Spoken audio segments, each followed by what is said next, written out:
Good evening. My name is Stephen Deininger. I'm the Executive Director of Pandemic Players, and on behalf of our board, I would like to thank everyone for joining us for tonight's production of Henrik Ibsen's A Doll's House.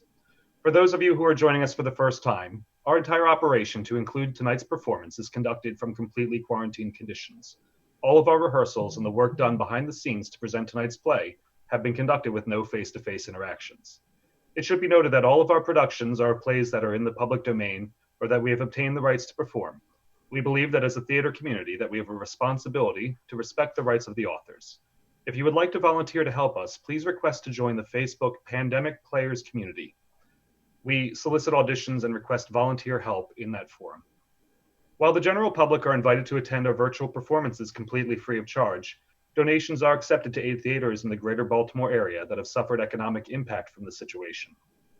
Pandemic Players is completely self-funded. We supply our own equipment and fund our own servers.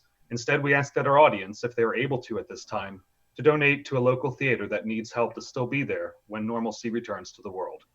Each week, our volunteers nominate and vote on a theater to support with each new production. Tonight, we are raising funds to help support our friends at Silhouette Stages, one of the longest running community theaters in Howard County, serving over 3,000 audience members and more than 250 artists every year. Due to the COVID-19 situation, 2 of their 3 productions had to be canceled, and these canceled events represent approximately 70% of the theater's annual ticket revenue. While you're free to view tonight's performance, we ask that a donation be made, if possible. We make the recommendation of $20, which is the average cost of a ticket to locally produced theater, but we'll thank you for anything that you are willing to give. To make donations, you can find a donation link on our public Facebook page, Pandemic Players. We also will have web links in the comments on the YouTube stream, and we will be displaying those from time to time during tonight's production. The Board of Pandemic Players extends a very heartfelt thank you to all of tonight's performers, volunteers, donors, and supporters for choosing to take part in this effort. Tonight, everything will not go perfectly. If everything were perfect, we would all be on stage, and we wouldn't have to take extreme measures to make sure that on this Saturday evening, theater would still be happening. Tonight, we bring you a story about marriage, deception, and the liberating power of the truth. We are pleased to present Henrik Ibsen's A Doll's House.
It is winter.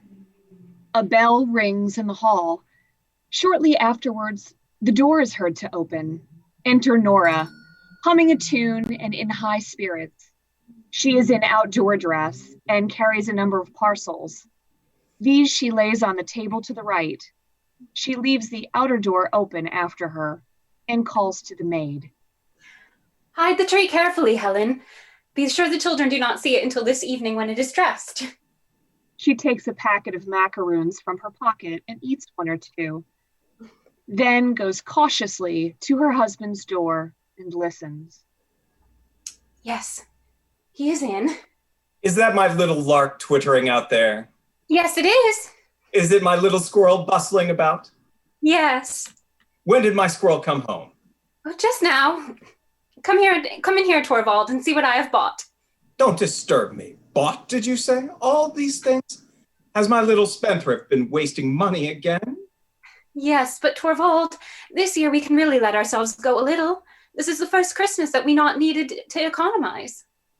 Still, you know, we can't spend money recklessly. Yes, Torvald. We may be a wee bit more reckless now, mayn't we? Just a tiny wee bit. You are going to have a big salary and earn lots and lots of money.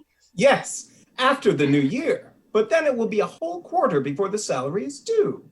Oh, pooh, we can borrow until then. Nora! The same little featherhead. Suppose now that I borrowed £50 today and you spent it all in the Christmas week, and then on New Year's Eve, a sleigh fell on my head and killed me. Then what should you do? Oh, don't say such horrid things. Well, suppose that happened. What then? Well, if that were to happen, I don't suppose I should care whether I owed money or not. Yes, but what about the people who had lent it? They? Who would bother about them? I should not know who they were. That is like a woman. But seriously, Nora, you know what I think about that. No debt, no borrowing. There can be no freedom or beauty about a home life that depends on borrowing and debt. We two have kept bravely on the straight road so far, and we will go on the same way for the short time longer that there need be any struggle. As you please, Torvald. Come, come. My little skylark must not droop her wings. What is this? Is my little squirrel out of temper? Nora, what do you think I've got here? Money. There you are. Don't you think I know what a lot is wanted for housekeeping at Christmas time? 10 shillings, a pound, 2 pounds. Oh, thank you. Thank you, Torvald. That will keep me going for a long time. Indeed, it must. Yes, yes, it will. But come here and let me show you what I have bought. And all so cheap. Look, here's a new suit for Ivar, and a sword, and a horse and trumpet for Bob, and a doll and Dolly's bedstead for Emmy. Oh, they are very plain, but anyway, she will soon break them into pieces. And here are dress and dress lengths and handkerchiefs for the maids. Old Anne really ought to have something better. And what is in this parcel? Oh, no. No, you mustn't see that until this evening. Very well. But now tell me, you extravagant little person, what would you like for yourself? For myself? Oh, I am sure I don't want anything. Yes, but you must. Tell me something reasonable that you would particularly like to have. No, I can't think of anything. Unless, Torvald. What? If you really want to give me something, you might... Well, out with it. Oh, you might give me money, Torvald. Only just as much as you can afford, and then one of these days I will buy something with it. But Nora! Oh, do. Dear Torvald, please, please do. Then I will wrap it up in beautiful gilt paper and hang it on the Christmas tree. Oh, wouldn't that be fun? What are little people called that are always wasting money? Spendthrifts, I know. Let us do as you suggest, Torvald, and then I shall have time to think on it, what I most want of. That is a very sensible plan, isn't it? Indeed it is. That is to say, if you were really to save out of the money I give you and then really buy something for yourself. But if you spend it all on the housekeeping and any number of unnecessary things, then I merely have to pay up again. Oh, but Torvald. You can't deny it, my sweet little Nora. You're a sweet little spendthrift, but you use up a great deal of money. One would hardly believe how expensive such little persons are. It is a shame to say that. I really do save all I can. That's very true, all you can, but you can't save anything. You haven't any idea how many expenses we skylarks and squirrels have, Torvald. You are an odd little soul. Very like your father. You always find some new way of wheedling money out of me, and as soon as you have got it, it seems to melt in your hands. You never know where it has gone. Still, one must take you as you are. It is in the blood. For, indeed, it is true that you can inherit these things, Nora. Oh, I wish I had inherited many of Papa's qualities. And I would not wish you to be anything but just what you are, my sweet little skylark. But, do you know, it strikes me that you're looking rather, what shall I say, rather uneasy today. Do I? You do, really. Look straight at me. Well? Hasn't Miss Sweet-Tooth been breaking rules in town today?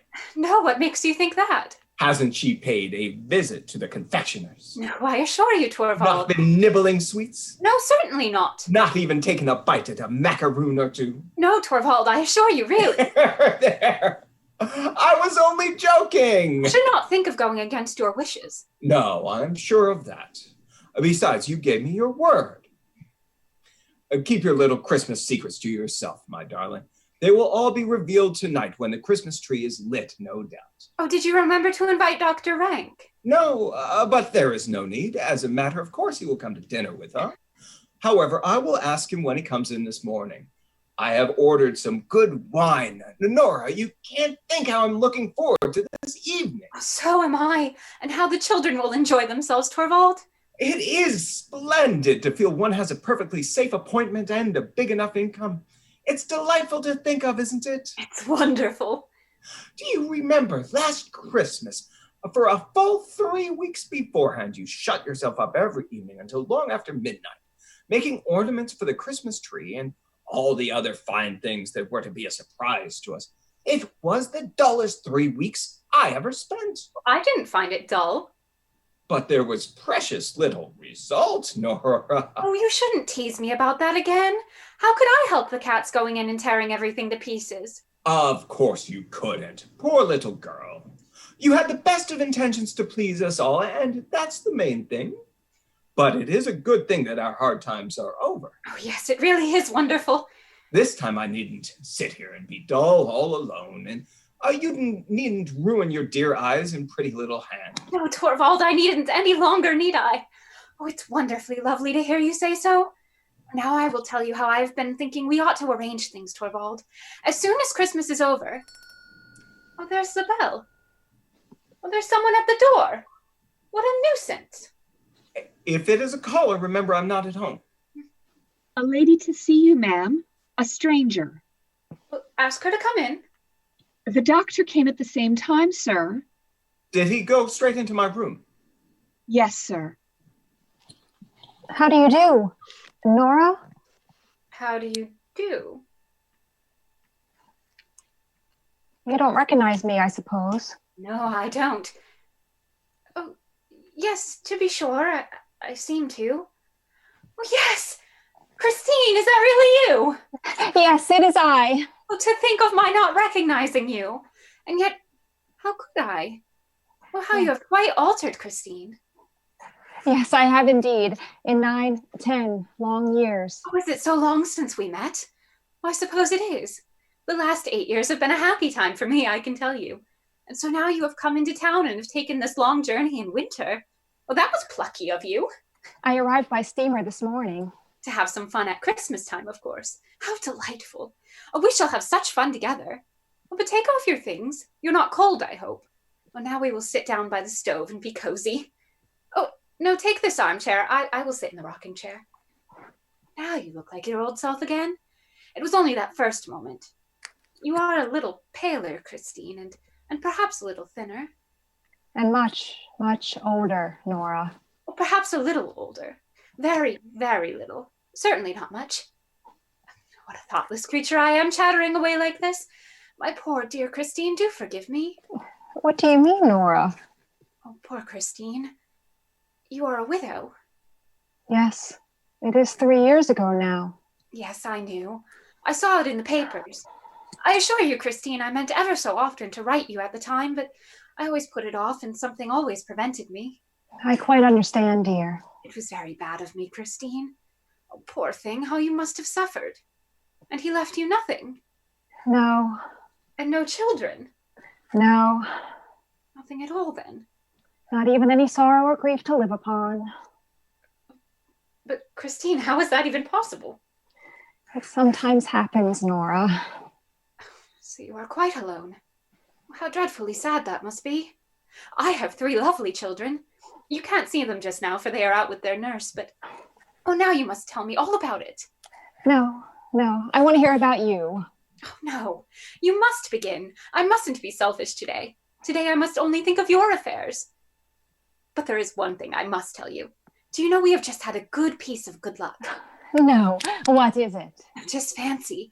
My husband has been made manager of the bank. Oh, your husband. Oh, what good luck. Yes, tremendous. A barrister's profession is such an uncertain thing, especially if he won't undertake unsavory cases. And naturally, Torvald has never been willing to do that, and I quite agree with him. You may imagine how pleased we are. He is to take up work in the bank at the new year, and then he will have a big salary and lots of commissions. For the future, we can live quite differently. We can do just as we like. Oh, I feel so relieved and happy, Christine. It will be so splendid to have heaps of money and not need to have any anxiety, won't it? Yes. Anyhow, I think it would be delightful to have what one needs. Oh, no. Not only what one needs, but heaps and heaps of money. Nora, haven't you learned sense yet? In our school days, you were a great spendthrift. Yes, that's what Torvald says now. But Nora is not so silly as you think. We have not been in a position for me to waste money. We have both had to work. You too? Yes. Odds and ends.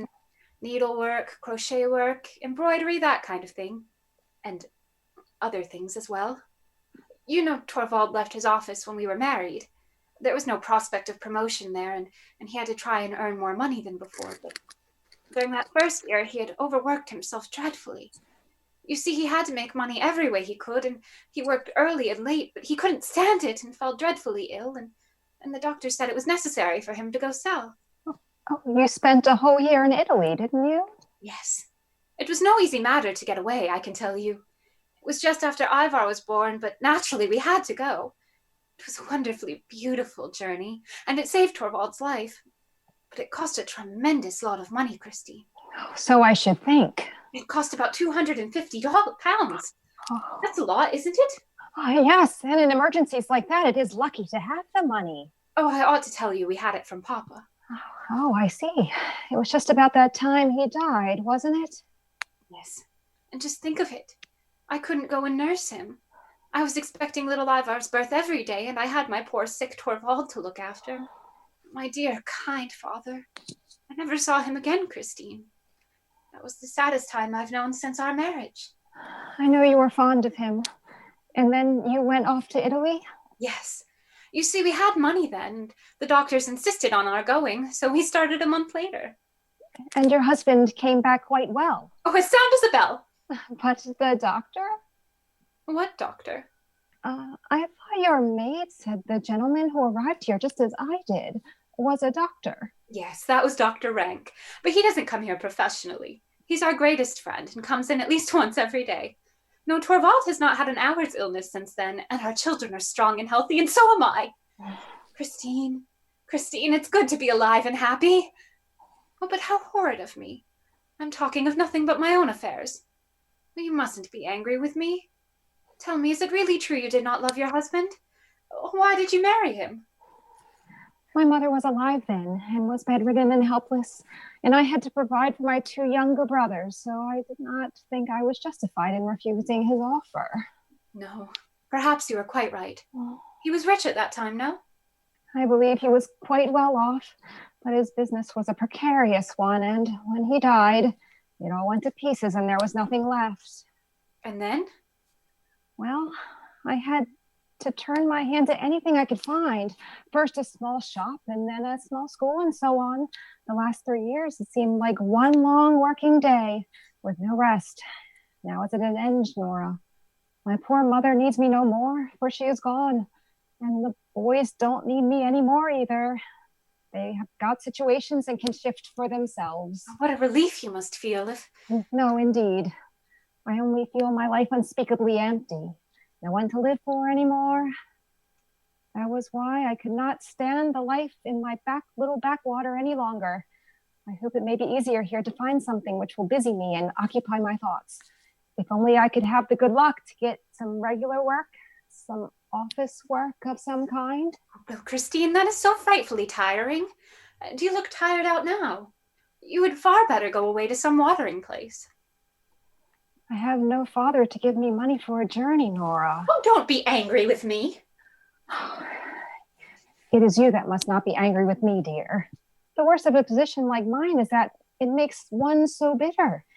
No one to work for, and yet obliged to be always on the lookout for chances. One must live, and so one must become selfish. When you told me of the happy turn of your fortunes have taken, you would hardly believe it. I was delighted, not so much on your account, but on my own. How do you mean? Oh, I understand. You mean that perhaps Torvald could get you something to do? Yes. That was what I was thinking of. Oh, he must, Christine. Just leave it to me. I will broach the subject very cleverly. I will think of something that will please him very much. It will make me so happy to be of some use to you. How kind you are, Nora, to be so anxious to help me. It is doubly kind in you, for you know so little of the burdens and trouble of life. I know so little of them. My dear, small household cares and that sort of thing. You are a child, Nora. You ought not be so superior. No? You are just like the others. They all think I'm incapable of anything really serious. Come. I have gone through nothing of the world and cares. But, my dear Nora, you have just told me all of your troubles. Oh, pooh! Those were trifles. I have not told you the important thing. The important thing? What do you mean? You look down upon me altogether, Christine, but you ought not to. You are proud, aren't you, of having worked so hard and so long for your mother? Indeed. I don't look down on anyone, but it is true that I am both proud and glad to think that I was privileged to make the end of my mother's life almost free from care. And you are proud to think of what you have done for your brothers? I think I have the right to be. I think so too. But now, listen to this. I too have something to be proud and glad of. I have no doubt you have. But what do you refer to? Speak low. Suppose Torvald were to hear. He mustn't on any account. No one in the world must know Christine, except you. Oh, but what is it? Oh, come here. Now I will show you that I too have something to be proud and glad of. It was I who saved Torvald's life. Oh, saved? How? I told you about our trip to Italy. Torvald would never have recovered if he had not gone there. Yes, but your father gave you the necessary funds. Yes, that is what Torvald and all the others think, but... But? Papa didn't give us a shilling. It was I who procured the money. You? All that large sum? £250. What do you think about that? But Nora, how could you possibly do it? Did you win the prize in a lottery? The lottery? Well, there would have been no credit in that. But where did you get it then? Nora? But you couldn't have borrowed it. Couldn't I? Why not? No, a wife cannot borrow without her husband's consent. Oh, if it is a wife who has any head for business, a wife who has the wit to be a little bit clever. I don't understand it at all, Nora. There is no need you should. I never said I borrowed the money. I may have gotten it some other way. Perhaps I got it from some other admirer. When anyone is as attractive as I am. Oh, you are a mad creature. Now, you know you're full of curiosity, Christine. Listen to me, Nora, dear. Haven't you been a little bit imprudent? Is it imprudent to save your husband's life? It seems to me imprudent, without his knowledge, to... But it was absolutely necessary that he should not know. My goodness, can't you understand that? It was necessary he should have no idea what a dangerous condition he was in. It was to me that the doctors came and said that his life was in danger, and that the only thing to save him was to live in the South. Do you suppose I didn't try, first of all, to get what I wanted as if it were for myself? I told him how much I should love to travel abroad like the other young wives. I tried tears and entreaties with him. I told him that he ought to remember the condition I was in, and that he ought to be kind and indulgent to me. I even hinted that he might raise a loan. That nearly made him angry, Christine. He said I was thoughtless and that it was his duty as my husband not to indulge in my whims and caprices, as I believe he called them. Very well, I thought. You must be saved, and that was how I came to devise a way out of the difficulty. And did your husband never get to know from your father that the money had not come from him? No, never. Papa died just at that time.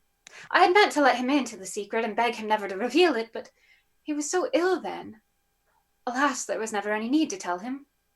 And since then, you have never told your secret to your husband? Good heavens, no. How could you think so? A man who has such strong opinions about such things. And besides, how painful and humiliating it would be for Torvald with his manly independence to know he owed me anything. It would upset our mutual relations altogether. Our beautiful, happy home would no longer be what it is now. Do you mean never to tell him about it? Yes, someday. Perhaps after many years, when I am no longer as nice looking as I am now. Oh, don't laugh at me. I mean, of course, when Torvald is no longer as devoted to me as he is now. when my dancing and dressing up and reciting have paled on him, then it may be a good thing to have something in reserve. What nonsense. That time will never come. Now, what do you think of my great secret, Christine? Do you still think I am of no use? I can tell you, too, that this affair has caused me lots of worry. It has been by no means easy for me to meet my engagements punctually. I must tell you that there is something that is called in business quarterly interest, and another thing called payment in installments. And it is always so dreadfully difficult to manage them. I have had to save a little here and there, where I could, you understand. I have not been able to put aside much for my housekeeping money, for Torvald must have a good table. I couldn't let my children be shabbily dressed. I felt obliged to use all he gave me for them, my sweet little darlings. So it has all come out of your own necessaries of life, poor Nora. Of course. Besides, I was the one responsible for it. Whenever Torvald has given me money for new dresses and such things, I have never spent more than half of it. I've always bought the simplest and cheapest things. Oh, thank heavens, all clothes look well on me, so Torvald has never noticed it. But it's often been very hard on me, Christine, because it is just so delightful to be well dressed, isn't it? Quite so.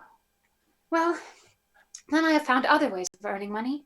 Last winter, I was lucky enough to get a lot of copying to do, so I locked myself up and sat writing every evening until quite late at night. Many a time I was desperately tired, but all the same, it was a tremendous pleasure to sit working and earning money. It was like being a man. How much have you been able to pay off in that way? Oh, I can't tell you exactly. You see, it is very difficult to keep any account of the business matter of that kind. I only know that I have paid every penny as I could scrape together. Many a times I was at my wit's end. Then I used to sit here and imagine that a rich old gentleman had fallen in love with me. What? Who was it? Oh, be quiet. That he had died, and that in his will, when it was opened, it contained written in big letters the instructions, the lovely Mrs. Nora Helmer is to have all I possess paid over to her at once in cash. But, my dear Nora, who could the man be? Oh, good gracious, can't you understand? There was no gentleman at all. It was only something I used to sit here and imagine, when I couldn't think of any other way of procuring money. But it's all the same now. The tiresome old person can stay where he is as far as I'm concerned. I don't care about him or his will either. No, for I am free of care now. My goodness, it's delightful to think of, Christine. Free from care. To be able to be free from care, quite free from care. To be able to play and romp with the children. To be able to keep the house beautifully and have everything just as Torvald likes it. And think of it. Soon the spring will come and the big blue sky.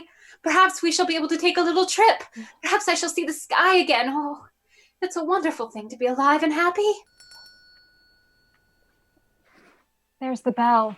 I had better go. Oh, no, don't go. No one will come in here. It is sure to be for Torvald. Excuse me, ma'am. There's a gentleman to see the master, and as the doctor's with him. Who is it? It's I, Mrs. Helmer. You? Oh, what is it? What do you want to see my husband about? Bank business, in a way. I have a small post in the bank, and I hear your husband is to be our chief now. Then it is... Nothing but dry business matters, Mrs. Helmer. Absolutely nothing else. Be so good as to go into the study, then. Nora, who was that man? A lawyer of the name of Krogstad. Oh, then it really was he. Do you know the man? I used to. Many moons ago. At one time, he was a solicitor's clerk in our town. Yes, he was. He is greatly altered. He made a very unhappy marriage. Is he a widower now, isn't he? With several children. There now, it is burning up. They say he carries on various kinds of business. Really? Perhaps he does. I don't know anything about it. But don't let us think of business. It's so tiresome. No, my dear fellow, I won't disturb you. I would rather go to your wife for a little while. I beg your pardon. I'm afraid I'm disturbing you two. Oh, no, not at all. Dr. Rank, Mrs. Lind. I've often heard Mrs. Lind's name mentioned here. I think I passed you on the stairs when I arrived, Mrs. Lind. Yes, I go up very slowly. I can't manage stairs well. Ah, some slight internal weakness? No, The fact is that I have been overworking myself. Nothing more than that? Then I suppose you have come to town to amuse yourself with some of our entertainments. I have come to look for work. Is that a good cure for overwork? One must live, Dr. Rank. Yes, the general opinion seems to be that it is necessary. Oh, look here, Dr. Rank, you know you want to live. Certainly. However wretched I feel, I want to prolong the agony as long as possible. All my patients are like that, and so are those who are morally diseased. One of them, and a bad case too, is at this very moment with Helmer. Whom do you mean? A lawyer of the name Krogstad, a fellow you don't know at all. He suffers from a diseased moral character, Mrs. Helmer. But even he began talking of as highly important that he should live. Did he? And what did he want to speak to Torvald about? I have no idea. I only heard that he was something about the bank.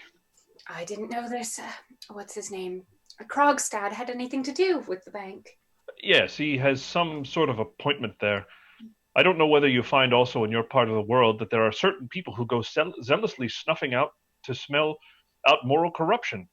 And as soon as they have found some, put the person concerned into some lucrative position where they can keep their eye on it. Healthy natures are left out in the cold. Still, I think the sick are those who need the most taking care of.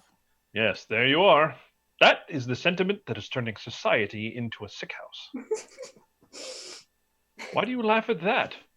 Have you any notion of what society really is? Oh, what do I care about tiresome society?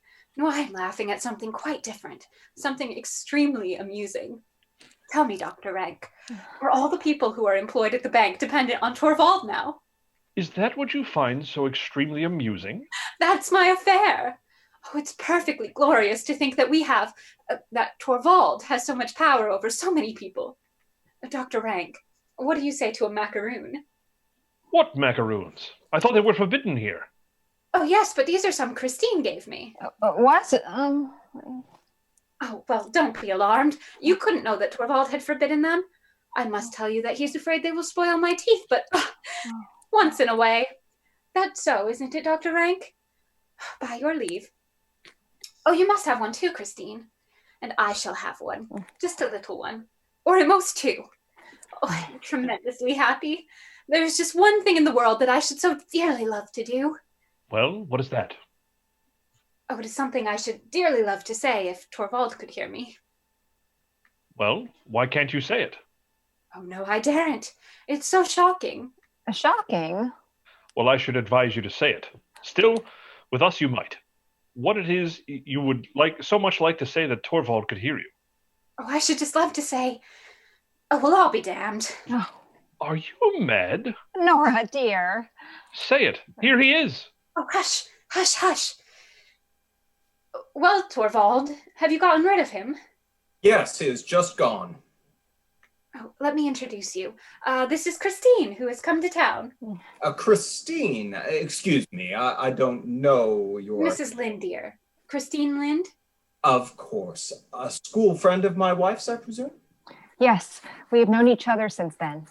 And just think, she's taken a long journey in order to see you. What do you mean? No, really, Christine is tremendously clever at bookkeeping, and she is frightfully anxious to work under some clever man, so as to perfect herself. Very sensible. And when she heard you had been appointed manager of the bank, the news was telegraphed, you know. She traveled here as quickly as she could. Oh, Torvald, I'm sure you'll be able to do something for Christine for my sake, won't you? Well, it is not altogether impossible. I presume you are a widow, Mrs. Lind? Yes. And have had some experience of bookkeeping? Yes, a fair amount. Well, it's very likely I may be able to find something for you. Oh, what did I tell you? What did I tell you? You have just come at a fortunate moment, Mrs. Lind. Oh, how am I to thank you? There's no need. But today you must excuse me. Wait a minute. I will come with you. Oh, don't be long away, Torvald, dear. About an hour, no more. Are you going too, Christine? Yes, I must go and look for a room. Oh, well then, we can walk down the street together. What a pity it is we are so short of space here. I'm afraid it is impossible for us. Oh, please don't think of it. Goodbye, Nora, dear, and many thanks. Oh, goodbye for the present. Of course you will come back this evening. And you too, Dr. Rank. Or what do you say? If you are well enough? Oh, it must be. Wrap yourselves up well. Oh, there they are. There they are. Come in, come in. Oh, you sweet little blessings. Look at them, Christine, aren't they, darling? Don't let us stand here in the draft. Come along, Mrs. Lind. The place will only be bearable for a mother now. Dr. Rank, Corvold, and Mrs. Lind go downstairs. The nurse comes forward with the children. Nora shuts the hall door. Oh, how fresh and well you look. Such red cheeks like apples and roses. Have you had great fun? Oh, that's splendid. What? You pulled both Emmy and Bob along in the sledge? Both at once? Oh, that was good. You are such a clever boy, Ivar. Oh, let me take her for a little, Anne. My sweet little baby doll. Yes, yes, Mother will dance with Bob, too. What? Have you been snowballing? Oh, I wish I had been there, too. Oh, no. No, I will take their things off, Anne. Please let me do it. It is such fun. Go in now.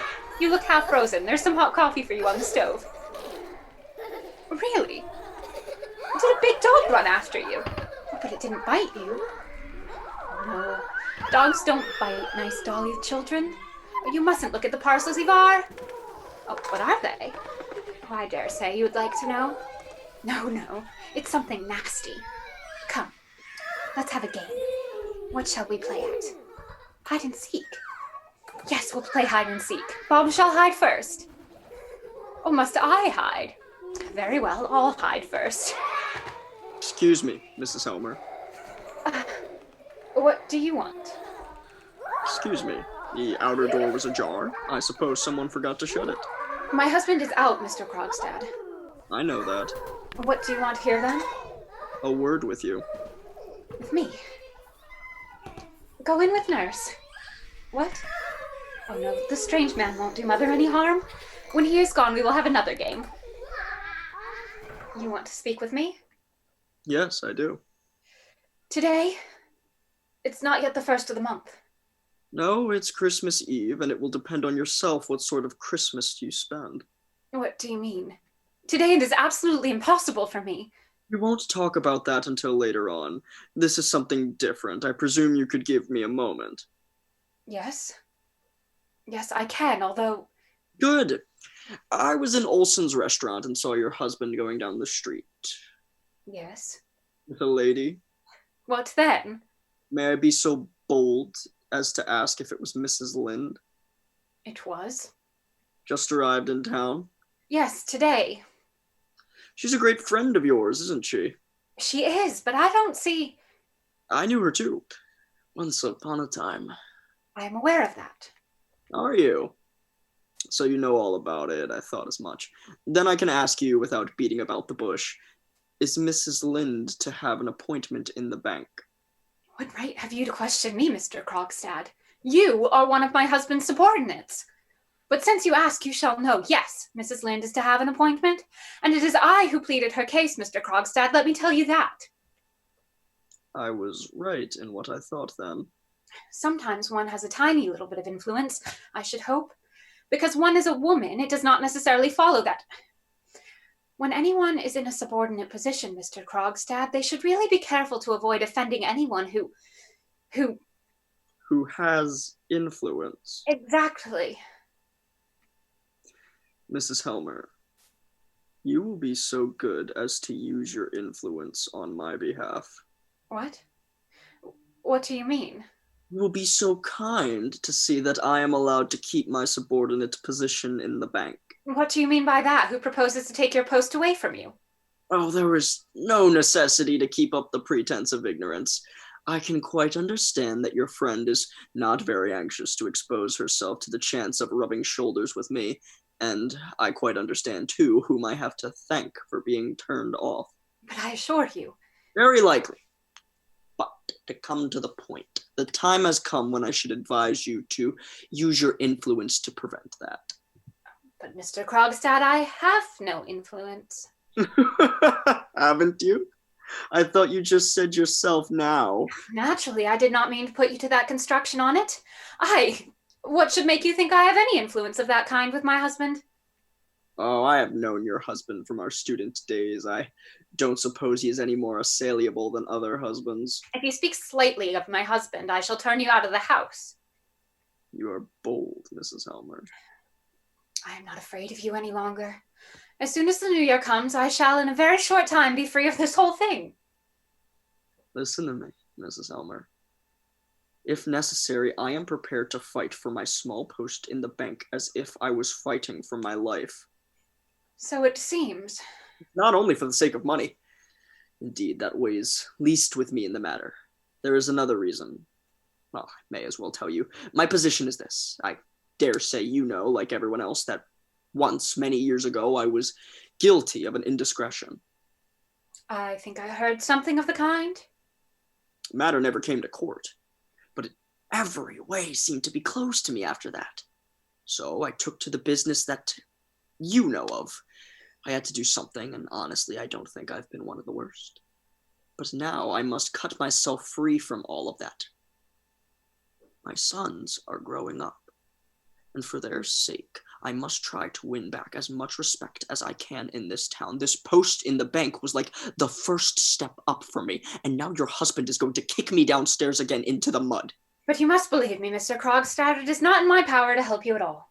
Then it is because you haven't the will, but I have the means to compel you. You don't mean that you will tell my husband that I owe you money?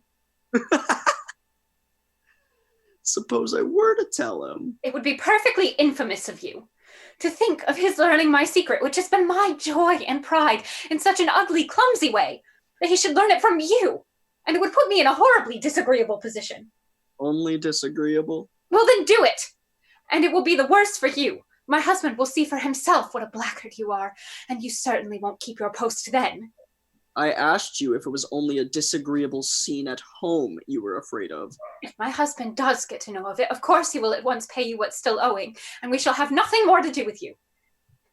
Listen to me, Mrs. Helmer. Either you have a very bad memory, or you know very little of business. I shall be obliged to remind you of a few details. What do you mean? When your husband was ill, you came to me to borrow £250. I didn't know anywhere else to go. I promised to get you that amount. Yes, and you did so. I promised to get you that amount on certain conditions. Your mind was so taken up with your husband's illness, and you were so anxious to get the money for your journey that you seem to have paid no attention to the conditions of our bargain.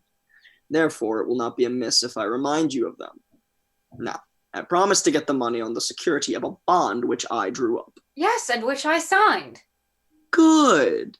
But below your signature, there were a few lines constituting your father a surety for the money. Those lines your father should have signed. Should? He did sign them. I had left the date blank. That is to say, your father should himself have inserted the date on which he signed the paper. Do you remember that? Yes, I remember that. Then I gave you the bond to send by post to your father. Is that not so? Yes. And you naturally did so at once, because 5 or 6 days afterwards, you brought me the bond with your father's signature, and I gave you the money. Well, haven't I been paying it off regularly? Fairly so, yes. But to come back to the matter in hand, that must have been a very trying time for you, Mrs. Helmer. It was indeed. Your father was very ill, wasn't he? He was very near his end. And he died soon after. Yes. Tell me, Mrs. Helmer, can you by any chance remember what day your father died? On what day of the month, I mean? Papa died on the 29th of September. That is correct. I have ascertained it for myself. And that is so. There is a discrepancy which I cannot account for. What discrepancy? I don't know. The discrepancy consists, Mrs. Helmer, that your father signed this bond 3 days before his death. What do you mean? I don't understand. Your father died on the 29th of September.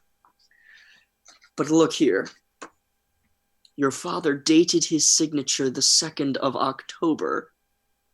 It isn't it's a discrepancy, isn't it? Can you explain it to me? It's a remarkable thing, too, that the words 2nd of October, as well as the year, are not written in your father's handwriting, but in one that I know. Well, of course it can be explained. Your father may have forgotten to date his signature, and someone else may have dated it haphazard before they knew of his death. There is no harm in that. It all depends on the signature of the name. And that is genuine, I suppose, Mrs. Helmer. It was your father himself who signed his name here? No, it was not. It was I that wrote Papa's name. Are you aware that that is a dangerous confession? In what way? You shall have your money soon. Let me ask you a question. Why did you not send the paper to your father? It is impossible. Papa was so ill. If I had asked him for his signature, I should have had to tell him what the money was to be used for. And when he was so ill himself, I couldn't tell him that my husband's life was in danger. It was impossible. It would have been better for you if you had given up your trip abroad. No, that was impossible. That trip was to save my husband's life. I couldn't give that up. But did it never occur to you that you were committing a fraud on me? I couldn't take that into account. I didn't trouble myself with you at all. I couldn't bear you, because you had put so many heartless difficulties in my way, although you knew what a dangerous condition my husband was in. Mrs. Helmer, you evidently do not realize clearly what you have been guilty of. But I can assure you that my one false step that lost me all of my reputation was nothing more or nothing worse than what you have done. You? Do you ask me to believe that you were brave enough to run a risk to save your wife's life? The law cares nothing about motives. Then it must be a very foolish law. Foolish or not, it is the law by which you will be judged if I produce this paper in court. I don't believe it. Is a daughter not to be allowed to spare her dying father anxiety and care? Is a wife not to be allowed to save her husband's life? I don't know much about law, but I am certain that there must be laws permitting such things as that. Have you no knowledge of such laws? You, who are a lawyer? You must be a very poor lawyer, Mr. Krogstad. Maybe. But matters of business, such business as you and I have had together, do you think I don't understand that? Very well. Do as you please. But let me tell you this. If I lose my position a second time, you will lose yours with me.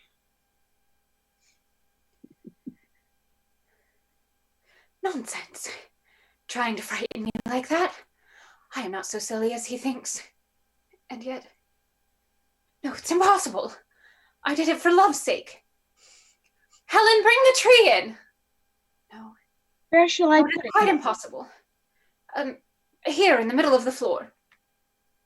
Shall I get you anything else? No, thank you. I have all I want. A candle here, and a flower here. Oh, that horrible man. It's all nonsense. There's nothing wrong. The tree shall be splendid. I will do everything I can think of to please you, Torvald. I will sing for you and dance for you and oh, you are back. Yes. Alrighty. Has anyone been here? Here? No. That is strange. I saw Krogstad going out of the gate. Did you? Oh, yes, I forgot. Krogstad was here for a moment. Nora, I can see from your manner that he has been here begging you to say a good word for him. Yes. And you were to appear to do it of your own accord. You were to conceal from me the fact of his having been here. Didn't he beg that of you too? Oh, yes, Torvald, but... Nora. And you would be a party to that sort of thing. To have any talk with a man like that and give him any sort of promise and to tell me a lie into the bargain? A lie? Didn't you tell me no one had been here? My little songbird must not do that again. My songbird must have a clean beak to chirp with. No false notes. That is so, isn't it? Yes, I'm sure it is. We will say no more about it. How warm and snug it is here. Torvald, Yes? I am so tremendously looking forward to the fancy dress ball at the Stenborgs the day after tomorrow. And I am tremendously curious to see what you are going to surprise me with. Oh, it was very silly of me to want to do that. What do you mean? I can't hit upon anything that will do. Everything I think of seems so silly and insignificant. Does my little Nora acknowledge that at last? Are you very busy, Torvald? Well, What are all those papers? bank business. Already? I have got authority from the retiring manager to undertake the necessary changes in the staff and in the rearrangement of the work.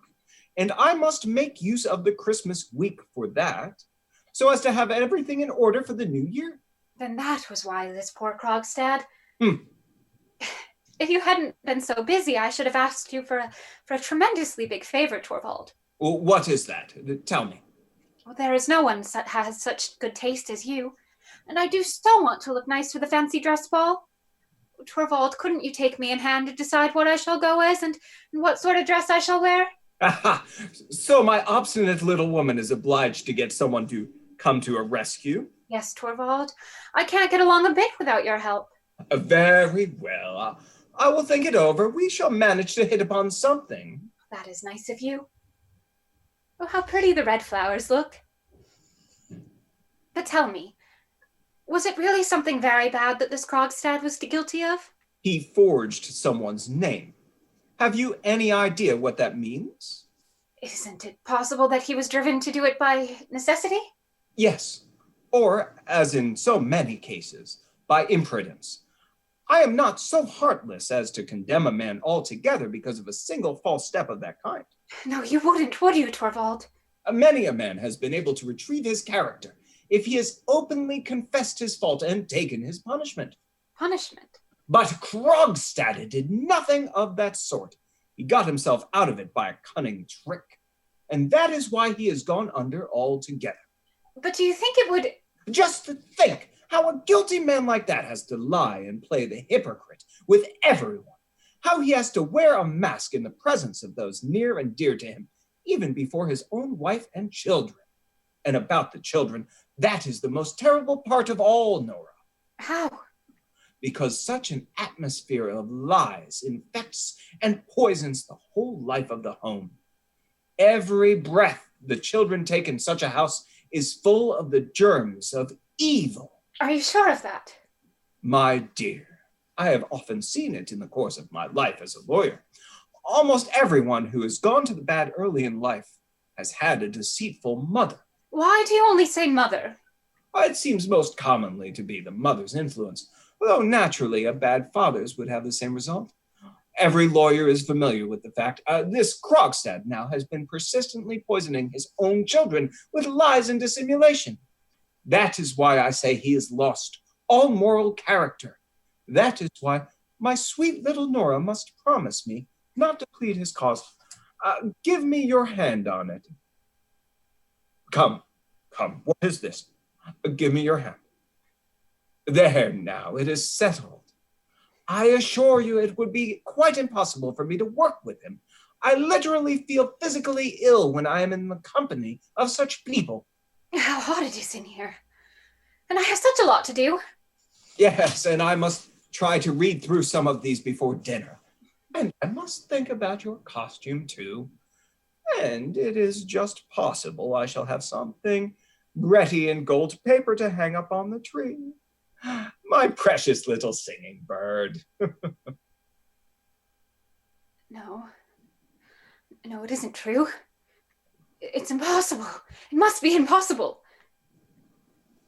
The little ones are begging so hard to be allowed to come in to Mama. No, don't let them come into me.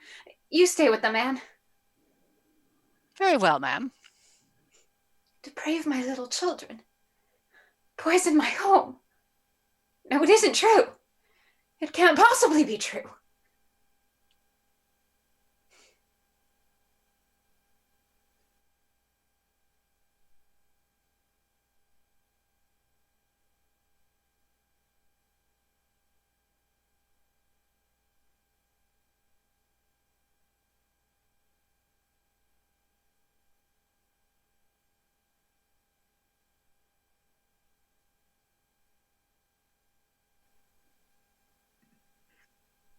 And we are at Intermission for a Doll's House. Here at Pandemic Players, one of the things that we say is that intermission, there is never a line to the bathroom. We are going to take a brief pause for our actors, but also to give you an opportunity if you would like to help our friends at Silhouette Stages.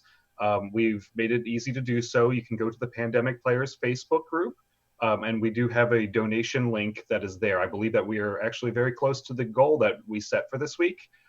So if you are able to, we thank you on behalf of our friends at Silhouette Stages for any support that you can give them.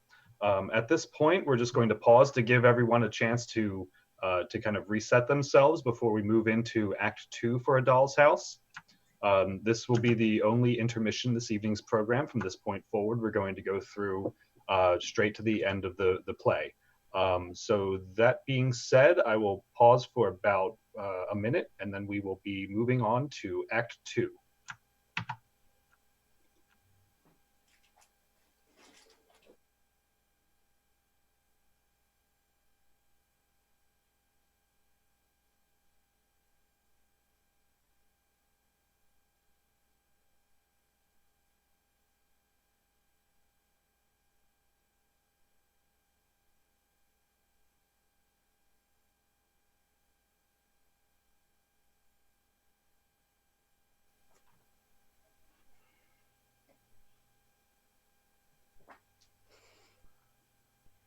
And it is time for us to flash the lights. Alexa, turn off basement. Alexa, turn on basement. Alexa, turn off basement. Alexa, turn on basement. And I think that we are ready now for Act 2. Enjoy.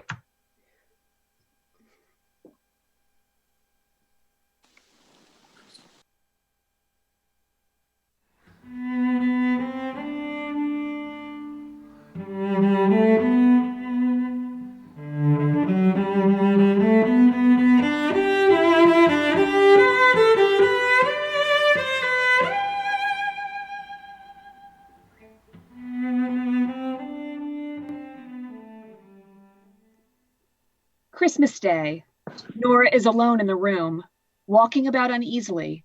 She stops by the sofa and takes up her cloak, and then drops it. Someone is coming now. No, it is no one.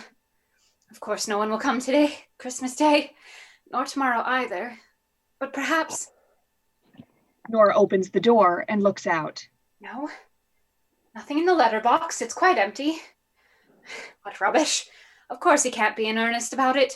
Such a thing couldn't happen. It is impossible. I have 3 children. Oh, at last I have found the box with the fancy dress. Put it on the table. Oh, but it's very much in need of mending. I should like to tear it into 100,000 pieces. Oh, what an idea. It can easily be put in order. Just a little patience. Yes.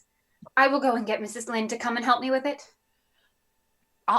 What? Out again? In this horrible weather? You will catch cold, ma'am, and make yourself ill. Well, worse than that might happen. How are the children? Well, the poor little souls are playing with their Christmas presents, but... Do they ask much for me? Well, you see, they are so accustomed to have their mama with them. Yes, but nurse, I shall not be able to be so much with them now as I was before. Oh, well, young children easily get accustomed to anything. Do you think so? Do you think they would forget their mother if she went away altogether? Good heavens! Went away altogether? Nurse, I want you to tell me something I have often wondered about. How could you have the heart to put out your own children among strangers? Oh, well, I was obliged to if I wanted to be little Nora's nurse. Yes, but how could you be willing to do it? What, when I was going to get such a good place by it? A poor girl who has gotten into trouble should be glad to. Besides, that wicked man didn't do a single thing for me. But I suppose your daughter has quite forgotten you. Oh, no, indeed she hasn't. She wrote to me when she was confirmed and when she was married. Dear old Anne. You were a good mother to me when I was little. Oh, little Nora, poor dear, had no other mother but me. And if my little ones had no other mother, I'm sure you would. What nonsense I am talking. Go into them now. Now I must... You will see tomorrow how charming I shall look. Oh, I am sure there will be no one at the ball so charming as you, ma'am. If only I dared go out. If only no one would come. If only I could be sure nothing would happen here in the meantime. Stuff and nonsense, no one will come. Only I mustn't think about it. I will brush my muff. What lovely, lovely gloves. Out of my thoughts. Out of my thoughts. 1, 2, 3, 4, 5, 6. Ah!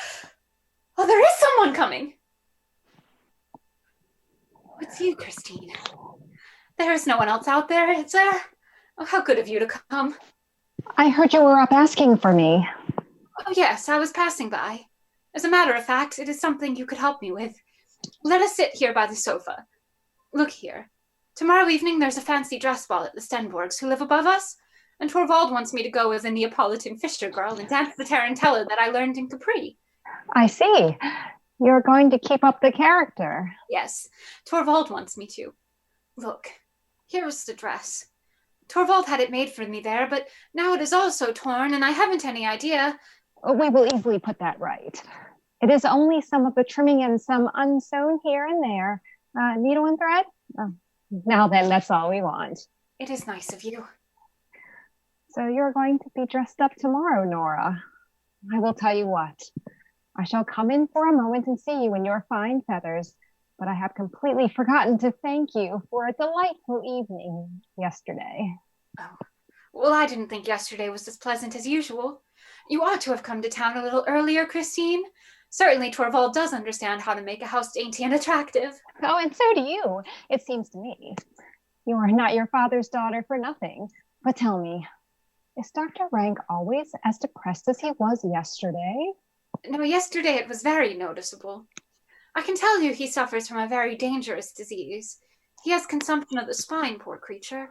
His father was a horrible man who committed all sorts of excesses, and that is why his son was sickly from childhood. Do you understand?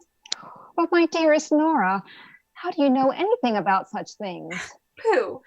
When you have 3 children, you get visits now and then from married women who know something of medical matters, and they talk about one thing and another.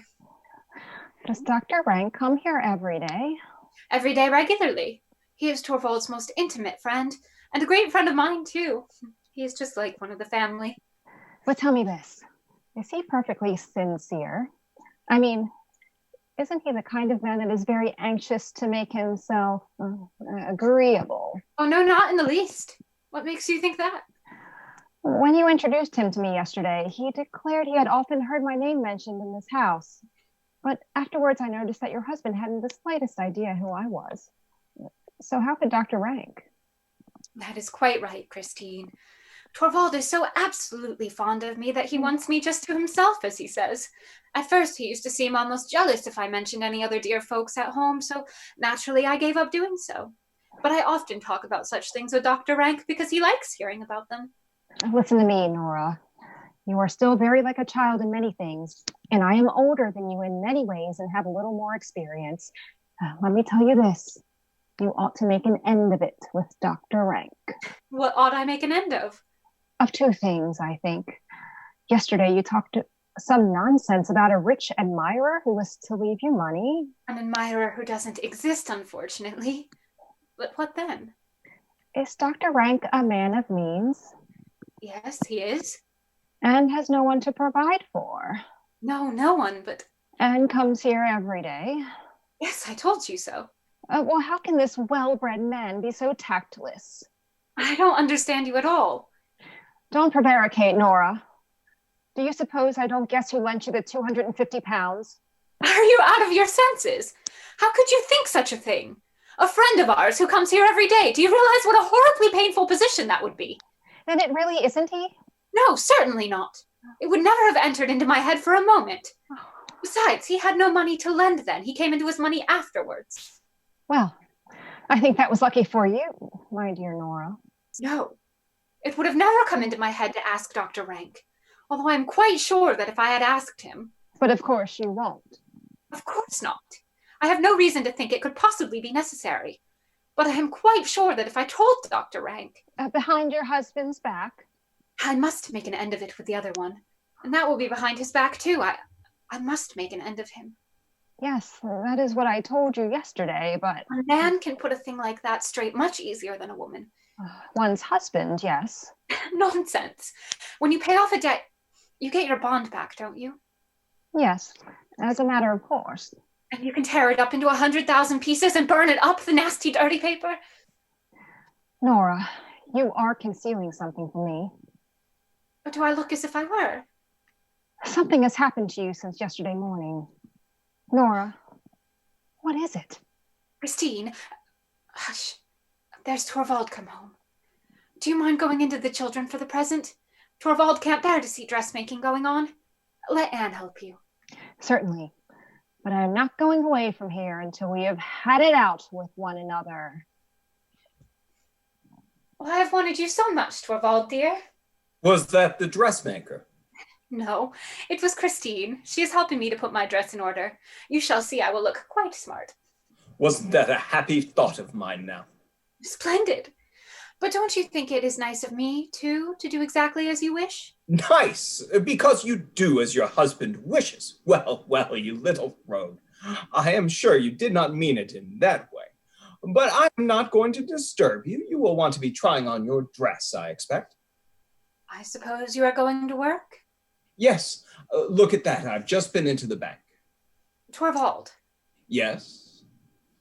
If your little squirrel were to ask you for something very, very prettily? What then? Would you do it? I should like to hear what it is first. Or your squirrel would run about and do all her tricks if you would be nice and do what she wants. Speak plainly. Your skylark would chirp about in every room with her song rising and falling. Well, my skylark does that anyhow. I would play the fairy and dance for you in the moonlight, Torvald. Nora, you surely don't mean that request you made to me this morning. Yes, Torvald, I beg you so earnestly. Have you really the courage to bring up that question again? Yes, dear, you must do as I ask. You must let Krogstad keep his post in the bank. My dear Nora, it is his post I have arranged Mrs. Lynch shall have. Yes, and you have been awfully kind about that, but you could just as well dismiss some other clerk instead of Krogstad. This is simply incredible obstinacy. Because you chose to give him a thoughtless promise that you would speak for him, I am expected. That isn't the reason, Torvald. It is for your own sake. This fellow writes in the most scurrilous newspapers. You have told me so yourself. He could do an unspeakable amount of harm. I am frightened to death of him. I understand. It is recollections of the past that scare you. What do you mean? Naturally, you are thinking of your father. Yes, of course. Just recall to your mind that these malicious creatures wrote in the paper about Papa, and how horribly they slandered him. I believe they would have procured his dismissal if the department had not sent you over to inquire into it, and if you had not been so kindly disposed and helpful to him. My dear Nora, there is an important difference between your father and me. Your father's reputation as a public official was not above suspicion. Mine is, and I hope it will continue to be so, as long as I hold my office. You never can tell what mischief these men may contrive. We ought to be so well off, so snug and happy here in our peaceful home and have no cares. You and I and the children, Torvald, that is why I beg you so earnestly. And it is just by interceding for him that you make it impossible for me to keep him. It is already known at the bank that I mean to dismiss Krogstad. Is it to get about now that the new manager has changed his mind at his wife's bidding? And what if it did? Of course, if only this obstinate little person can get her way. Do you suppose I'm going to make myself ridiculous before my whole staff, to let people think I am a man to be swayed by all sorts of outside influence? I should very soon feel the consequences of it, I can tell you. And besides, there is one thing that makes it quite impossible for me to have Krogstad in the bank, as long as I'm manager. Whatever is that? His moral failings I might perhaps have overlooked if necessary. Yes, you could, couldn't you? And I hear he is a good worker too. But I knew him when we were boys. It was one of those rash friendships that so often prove an incubus in afterlife. I may as well tell you plainly, we were once on very intimate terms with one another. But this tactless fellow lays no restraint on himself when other people are present. On the contrary, he thinks it gives him the right to adopt a familiar tone with me, and every minute it is, "I see, Helmer, old fellow," and that sort of thing. I assure you it is extremely painful for me. He would make my position in the bank intolerable. Torvald, I don't believe you mean that. Don't you? Why not? Because it is such a narrow-minded way of looking at things. What are you saying? Narrow-minded? Do you think I am narrow-minded? No, just the opposite, dear. And it is exactly for that reason. It's the same thing. You say my point of view is narrow-minded, so I must be too. Narrow-minded? Very well. I must put an end to this. Helen! What are you going to do? Settle it. Look here. Take this letter and go downstairs with it at once. Find a messenger and tell him to deliver it and be quick. The address is on it and the money. Very well, sir. Now then, little Miss Obstinate. Torvald, what was in that letter? Krogstad's dismissal. Call her back, Torvald. There is still time. Torvald, call her back. Do it for my sake, for your own sake, for the children's sake. Do you hear me, Torvald? Call her back. You don't know what that letter can bring upon us. It's too late. Yes, it is too late.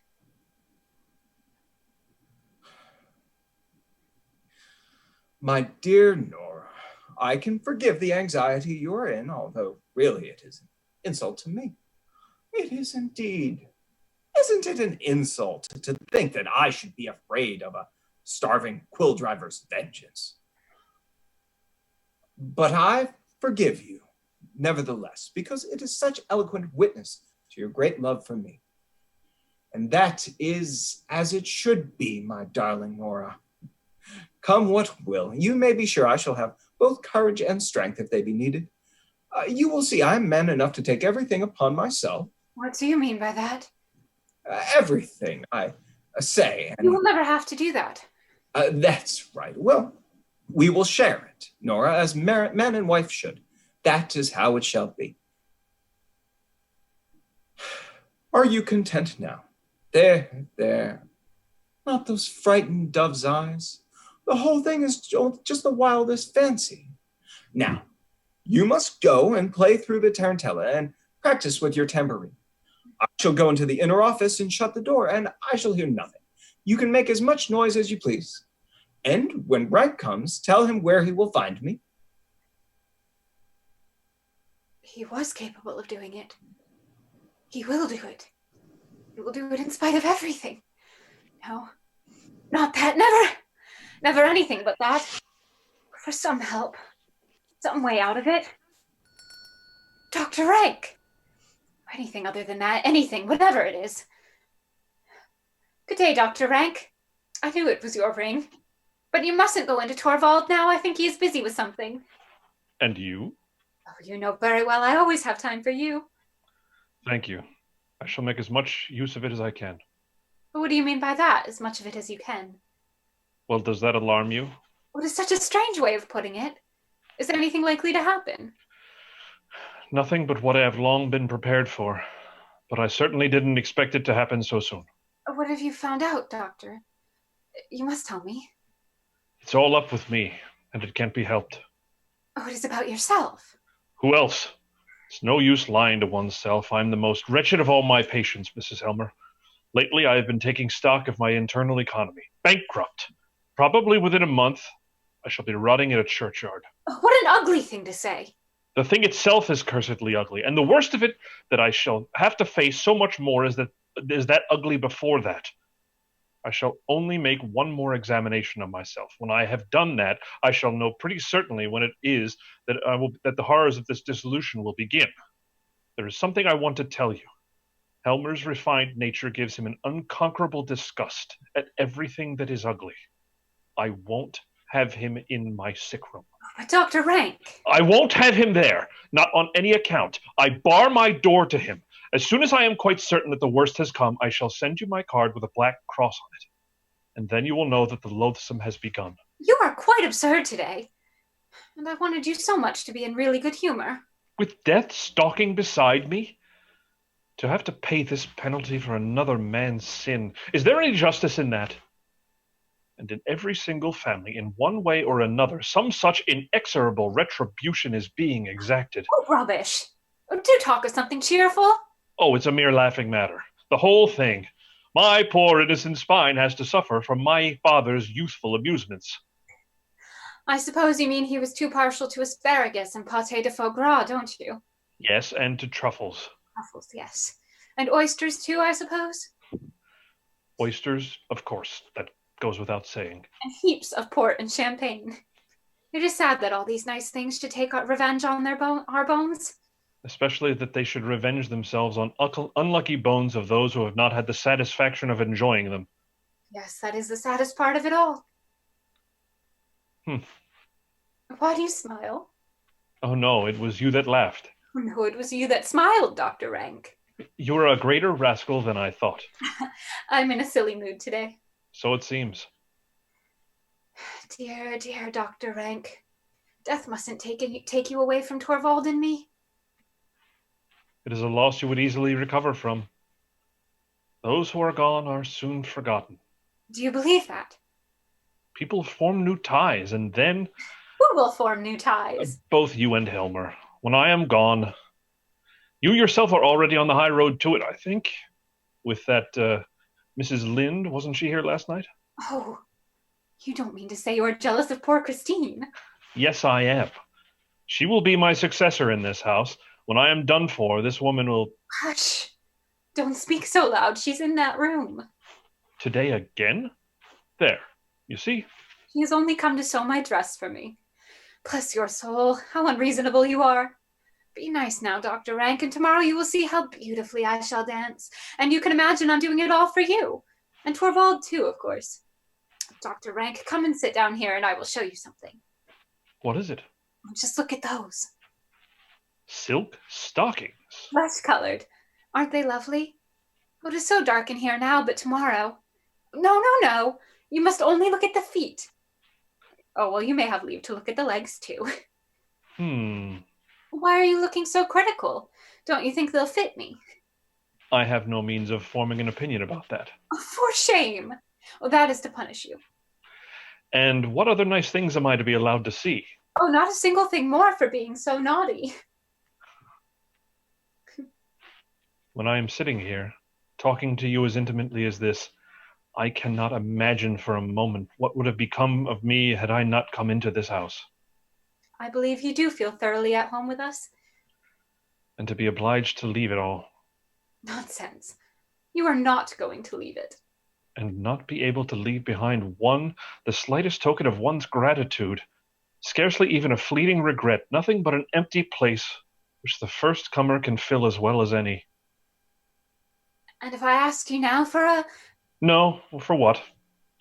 For big proof of your friendship? Yes.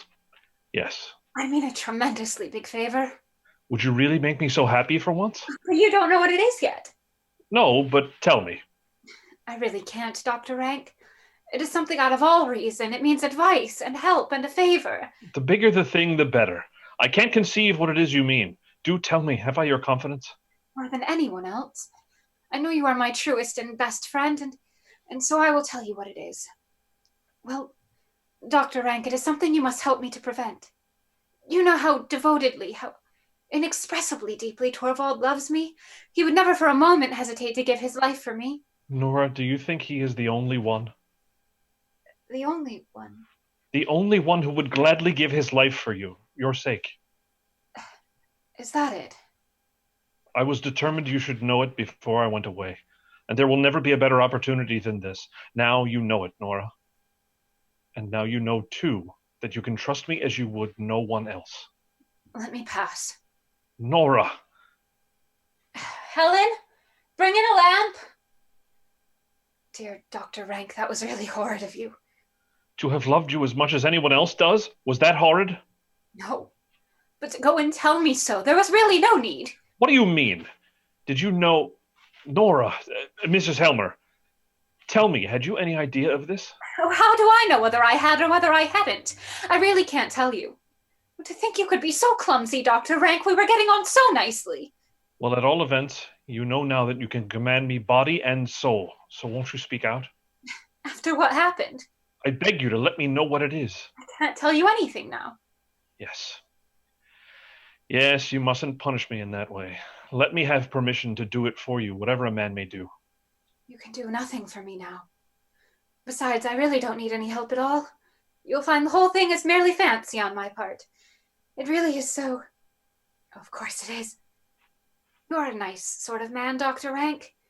Don't you feel ashamed of yourself now the lamp has come? Not a bit.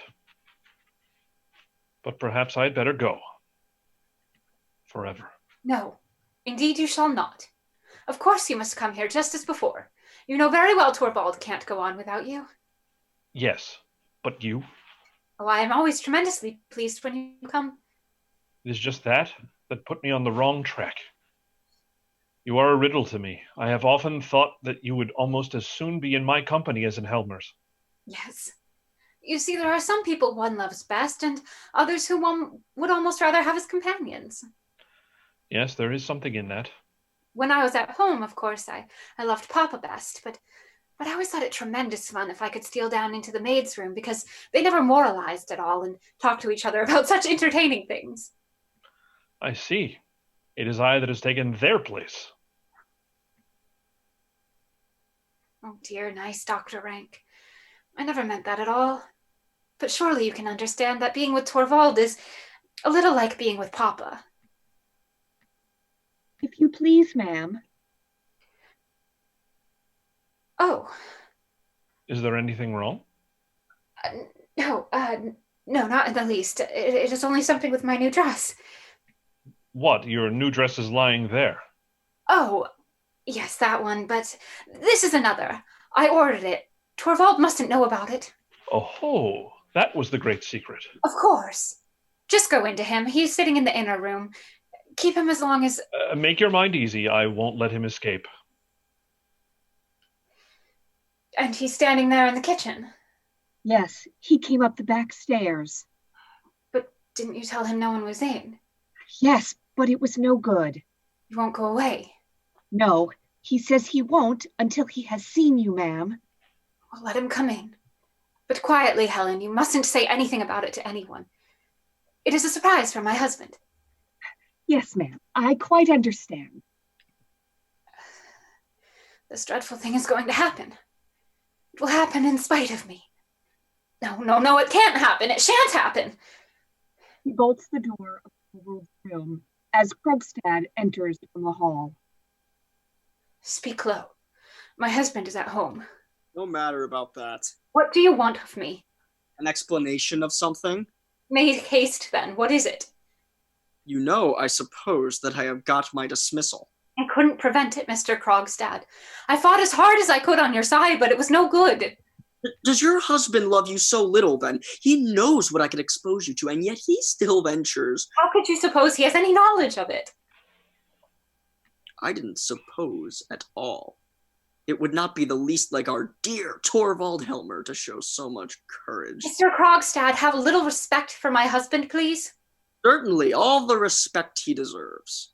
But since you have kept the matter so carefully to yourself, I make bold to suppose that you have little clearer idea than you had yesterday of what actually it is that you've done. More than you could ever teach me. Yes, such a bad lawyer as I am. What is it you want of me? Only to see you, Mrs. Helmer. I've been thinking about you all day long. A mere cashier, a quill driver, a man like me even has a little of what is called feelings, you know. Show it, then. Think of my children. Have you and your husband thought of mine? But never mind about that. I only wanted to tell you that you need not take this matter too seriously. In the first place, there will be no accusation made on my part. No, of course not. I should be sure of that. The whole thing can be arranged amicably. There is no reason why anyone should know anything about it. It will remain a secret between the three of us. Husband must never get to know anything about it. And how will you be able to prevent it? Am I to understand that you could pay the balance that is owing? No, not just at present. Or perhaps that you have some expedient for raising the money sooner. No expedient that I mean to make use of. Well, in any case, it would have been of no use to you now. If you stood there with ever so much money in your hand, I would never part with your bond. Tell me what you propose to put it to. I shall only preserve it. Keep it in my possession. No one who is not concerned in the matter shall have the slightest hint of it, so that if the thought of you has driven you to any desperate resolution... It has? If you had it in your mind to run away from your home... I had. Or even something worse... How could you know that? Give up the idea. But how could you know I had thought of that? Most of us think of that at first. I did too, but I hadn't the courage. No more had I. No, that's it, isn't it? You hadn't the courage either. No, I haven't. I haven't.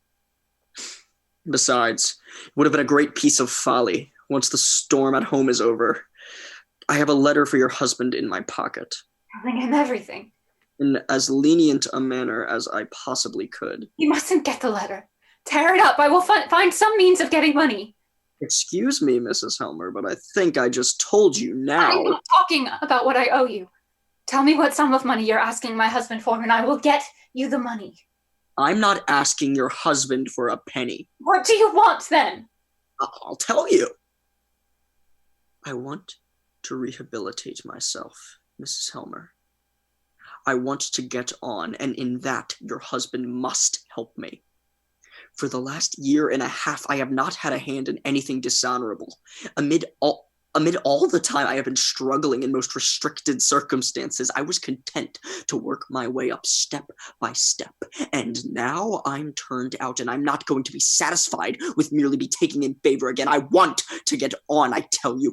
I want to get back into the bank in a higher position, and your husband must make a place for me. That he will never do. He will, I know him, and he dare not protest. And as soon as I am in there again with him, then you will see. Within a year, I will be the manager's right hand. It will be Niels Krogstad and not Torvald Helmer who manages the bank. That's a thing you will never see. Do you mean that you... I have courage enough for it now. You can't frighten me. A fine, spoiled lady like you. You will see. You will see. Under the ice, perhaps. Down in the cold, coal black water, and then in the spring, to float up to the surface, all horrible and unrecognizable, with your hair fallen out. You can't frighten me. Nor you me. People don't do such things, Mrs. Helmer. Besides, what use would they be? I should have had him completely in my power all the same. Afterward, when I am no longer. Have you forgotten that it is I who have the keeping of your reputation? Well, now I've warned you. Don't do anything foolish. When Helmer has had my letter, I shall expect a message from him. And be sure to remember that it is your husband himself who has forced me in such ways as this again. I will never forgive him for that. Goodbye, Mrs. Helmer. He's going. He's not putting the letter in the box. Oh no. No, that's impossible. What is that? He's standing outside. He's not going downstairs. Is he hesitating? Can he? A letter drops into the box.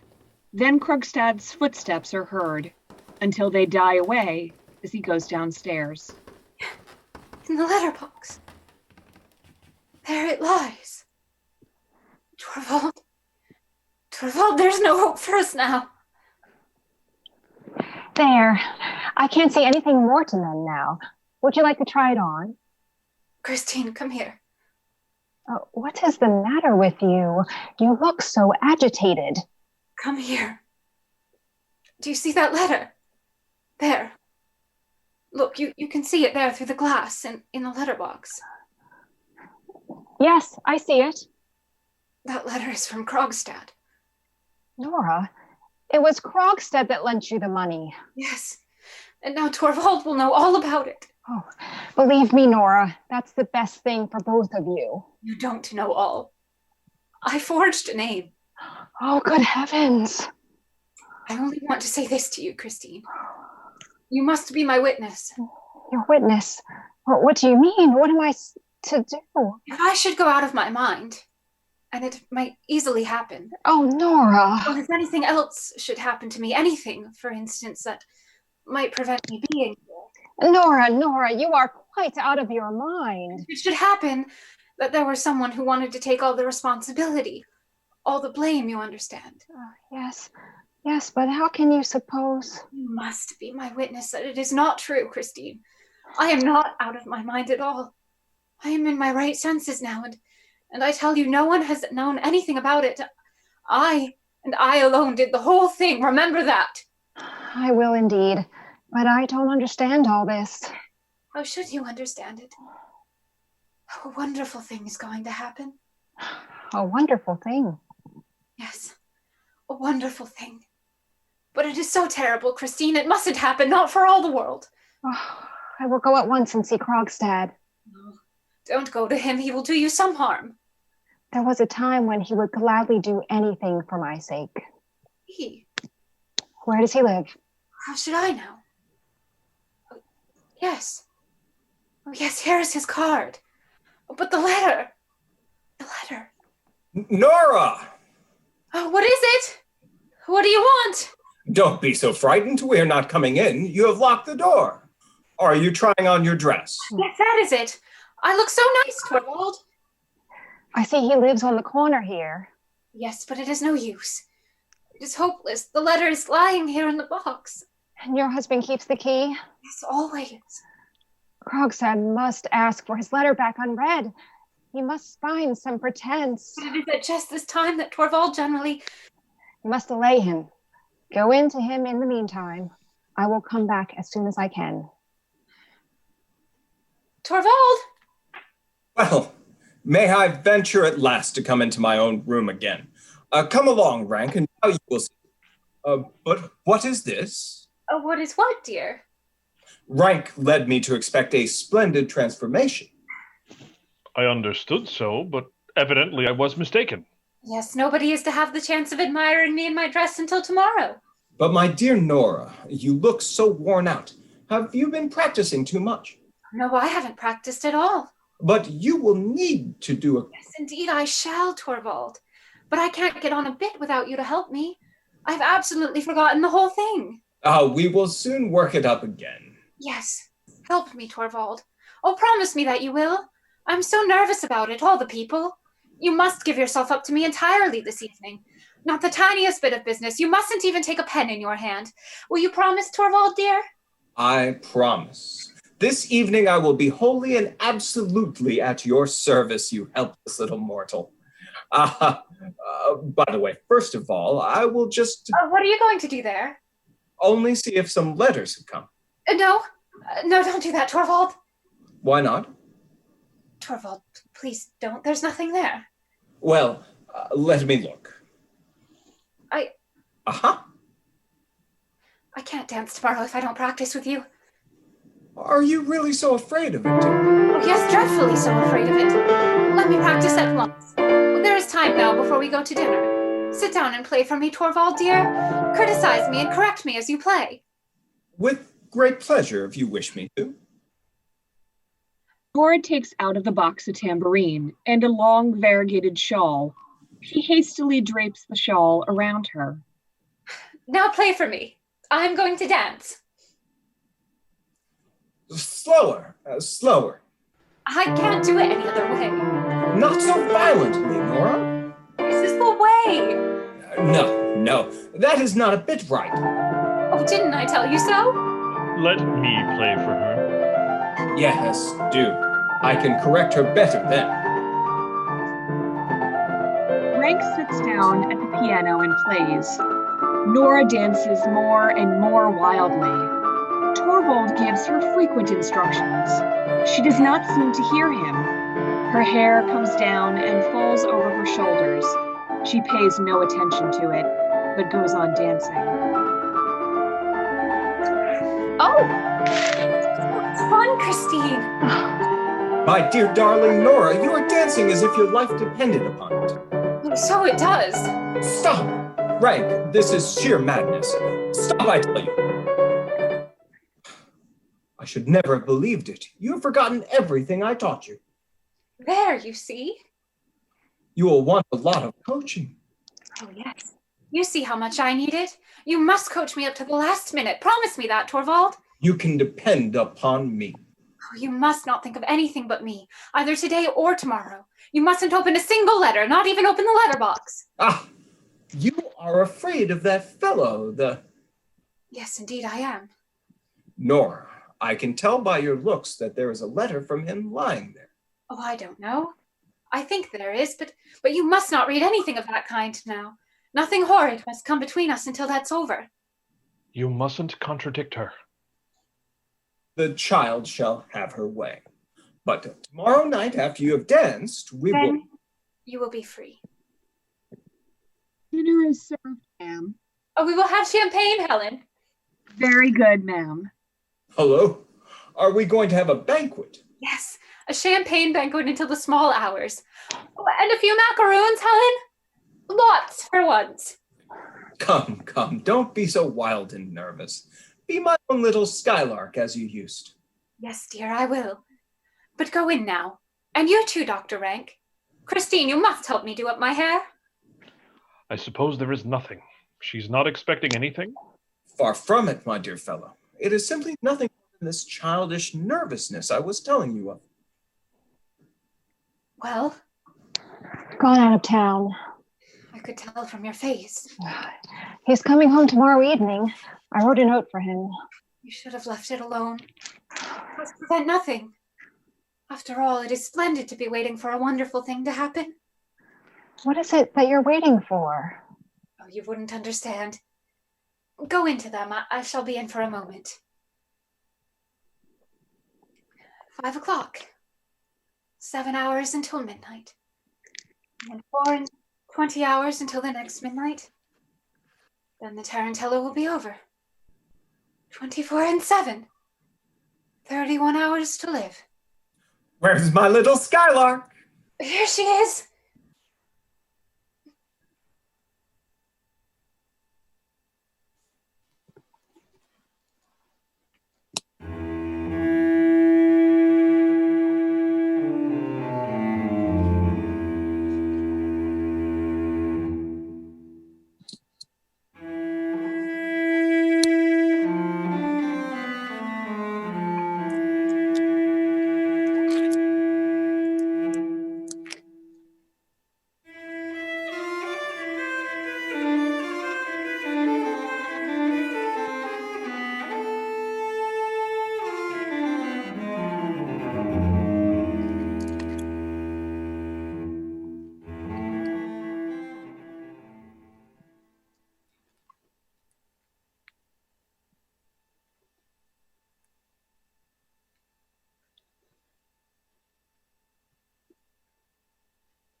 Dance music is heard in the hall above.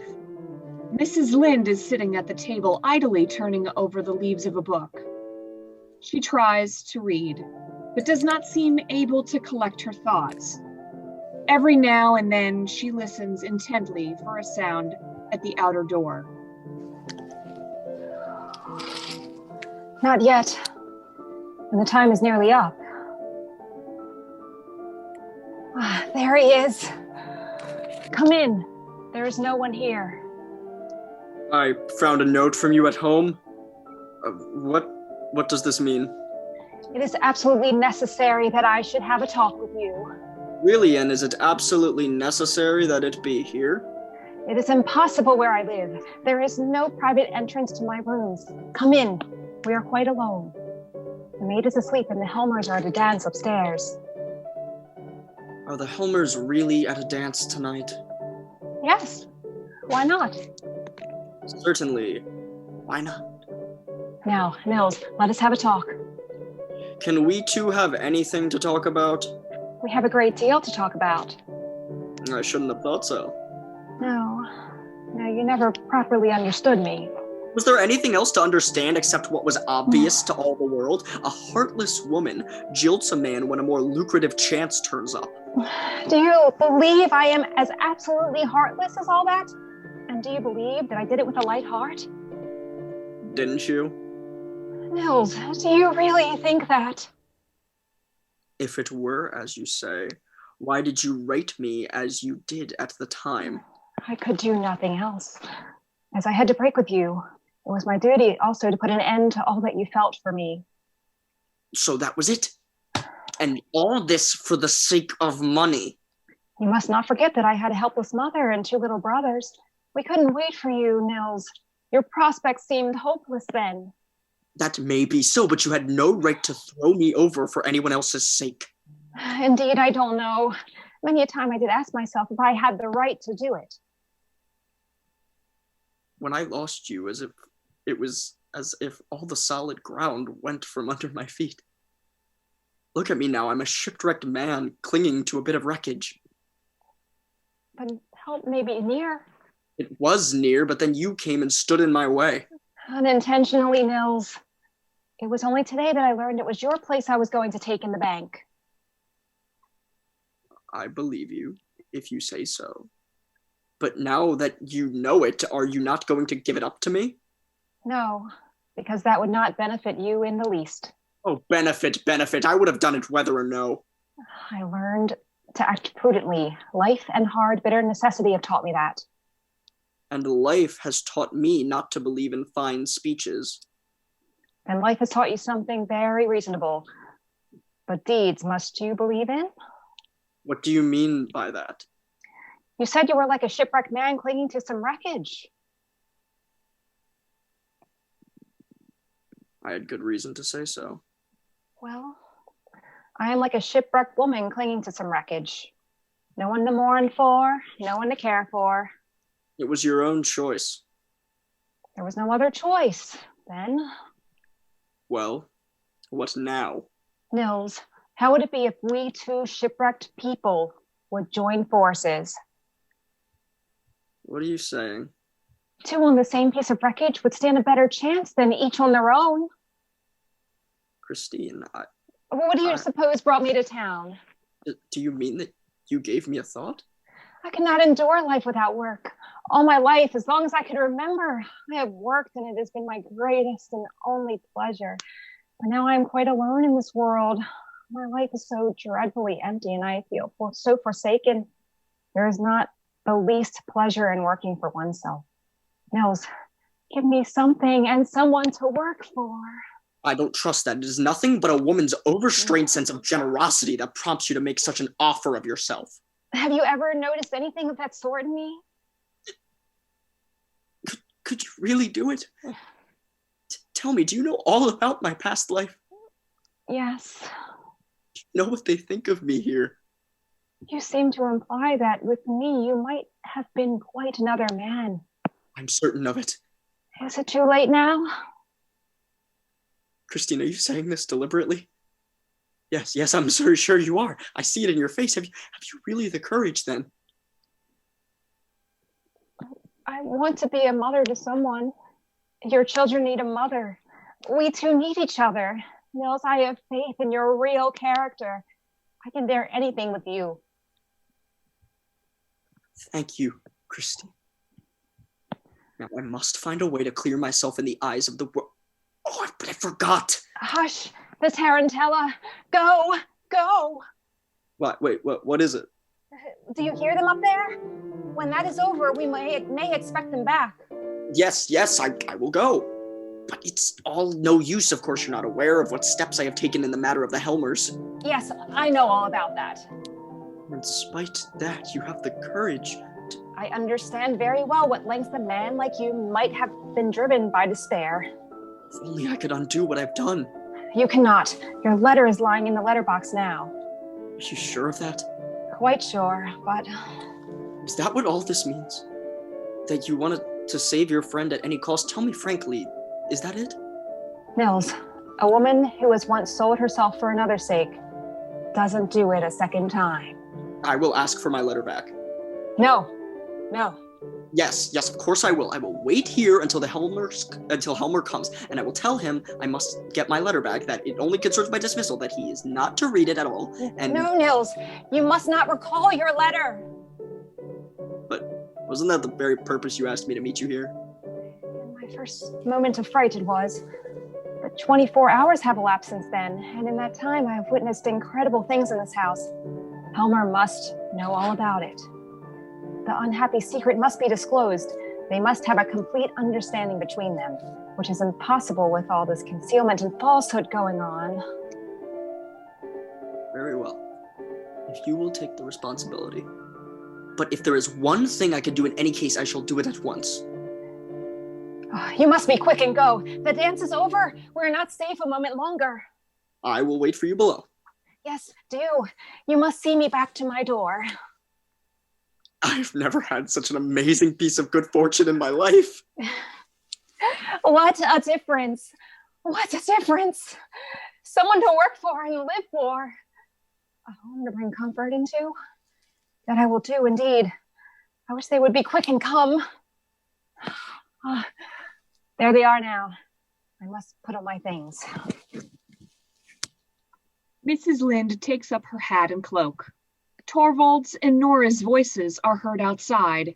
A key is turned, and Torvald brings Nora almost by force into the hall.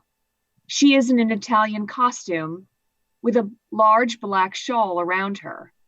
He is in evening dress with a black domino which is flying open. Nora hangs back and struggles with him. No, don't take me in. I want to go upstairs again. I don't want to leave so early. But my dearest Nora. Please, Torvald, dear. Please, only an hour more. Not a single minute, my sweet Nora. You know that was our agreement. Come along into the room. You're catching cold standing there. Good evening.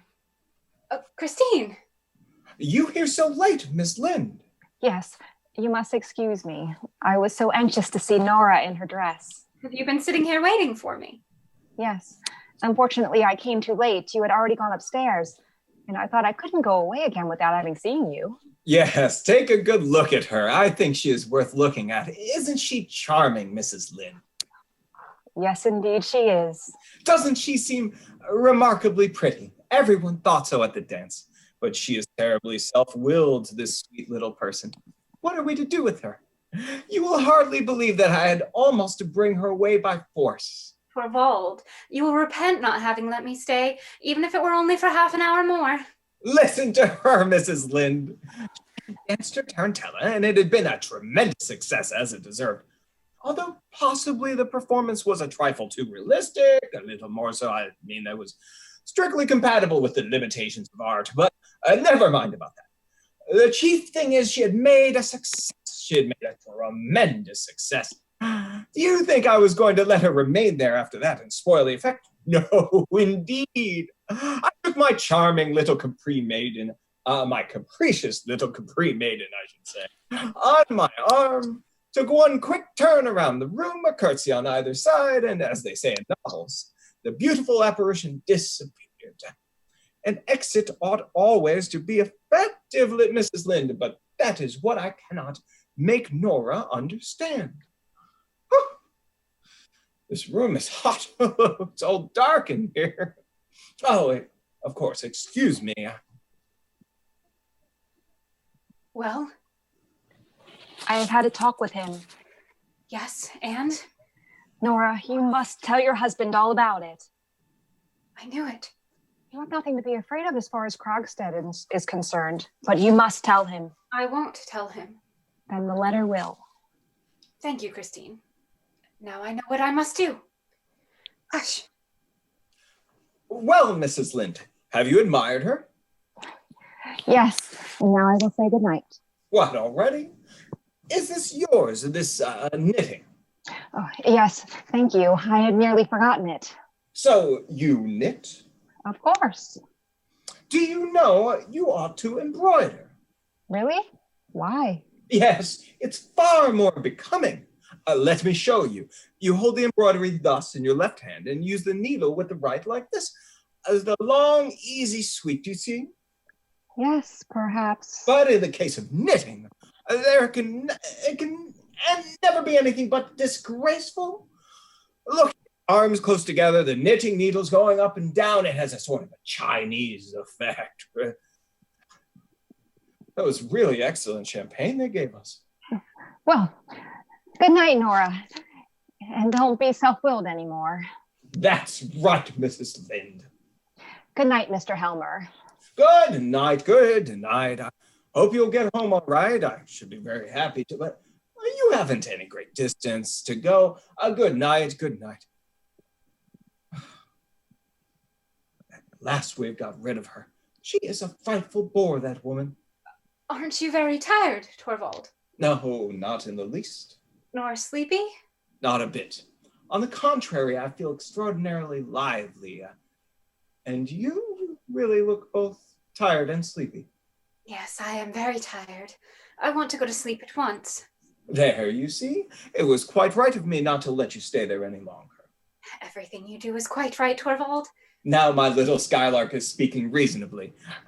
Did you notice what good spirits Rank was in this evening? Really? Was he? I didn't speak with him at all. And I very little, but I have not for a long time seen him in such good form. It is delightful to be at home by ourselves again. To be all alone with you, you fascinating, charming little darling. Don't look at me like that, Torvald. Why shouldn't I look at my dearest treasure? At all the beauty that is mine, my very own. Oh, you mustn't say things like that to me tonight. You've still got the tarantella in your blood, I see, and it makes you more captivating than ever. Listen, the guests are beginning to go now. Nora, soon the whole house will be quiet. Yes, I hope so. Yes, my own darling Nora. Do you know, when I am out at a party with you like this, why I speak so little to you, keep away from you, and only send a stolen glance in your direction now and then?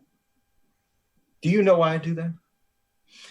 It is because I make believe to myself that we are secretly in love, and that you are my secretly promised bride, and that no one suspects there is anything between us. Yes. Yes, I know very well your thoughts are with me all the time. And when we're leaving, and I'm putting the shawl over your beautiful young shoulders, on your lovely neck, then I imagine that you are my young bride, and we have just come from the wedding, and I'm bringing you for the first time into our home, to be alone with you for the first time, quite alone with my shy little darling. All this evening I have longed for nothing but you. When I watched the seductive figures of the tarantella, my blood was on fire. I could endure it no longer, and that is why I brought you down so early. Go away, Torvald. You must let me go. I won't. What's that? You're joking, my little Nora. You won't? You won't? Am I not your husband? Did you hear? Who is it? It is I. May I come in for a moment? Oh, what does he want now? Wait a minute.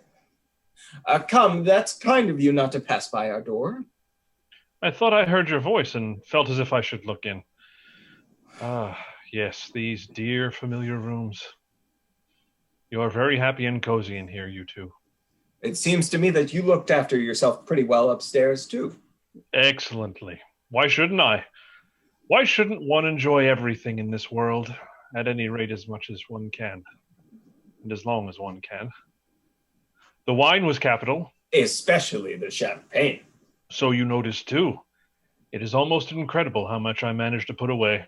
Torvald drank a great deal of champagne tonight as well. Did he? Yes, and he's always in such good spirits afterwards. Well, why should one not enjoy a merry evening after a well-spent day? Well spent. I'm afraid I can't take credit for that. But I can, you know. Dr. Rank, you must have been occupied with some scientific investigation today. Exactly. Just listen. Little Nora talking about scientific investigations. And may I congratulate you on the result? Indeed you may. Was it favorable then? The best possible for both doctor and patient. Certainty. Certainty. Absolute certainty. So wasn't I entitled to make a merry evening out of it after all? Yes, you certainly were, Dr. Rank. I think so too, as long as you don't have to pay for it in the morning. Oh, well, one can't have anything in this life without paying for it. Dr. Rank, are you fond of fancy dress balls? Yes, if there are a lot of fine, pretty costumes. Tell me, what should we two go as next time then? Little featherbrain, are you thinking of the next already? We two? Yes, I can tell you. You shall go as a good fairy. Yes, but what do you suggest as an appropriate costume for that? Let your wife go dressed just exactly as she is in everyday life. That was really very prettily turned. But can't you tell us what you will be? Yes, my dear friend, I have quite made up my mind about that. Well? At the next fancy dress ball, I shall be invisible. That's a good joke. There's a big black hat. Have you ever heard of the hats that make you invisible? If you put one on, no one can see you. Yes, you are quite right. But I'm clean forgetting what I came for. Helmer, give me a cigar, one of the dark Havanas. With the greatest pleasure. Thank you. And now goodbye. Goodbye, dear old man. Sleep well, Dr. Rank. Thank you for that wish. Wish me the same. You? Well, if you want me to sleep well. He has drunk more than he ought. Maybe. Torvald, what are you going to do there? Emptying the letterbox. It is quite full. There will be no room to put the newspaper in tomorrow morning. Are you going to work tonight? You know very well I'm not. What is this? Someone has been at the lock. At the lock? Yes, someone has. What can it mean? I should never have thought the maid. Here is a broken hairpin. Nora, it is one of yours. Then it must have been the children. Then you must get them out of those ways. There. At last I've got it open.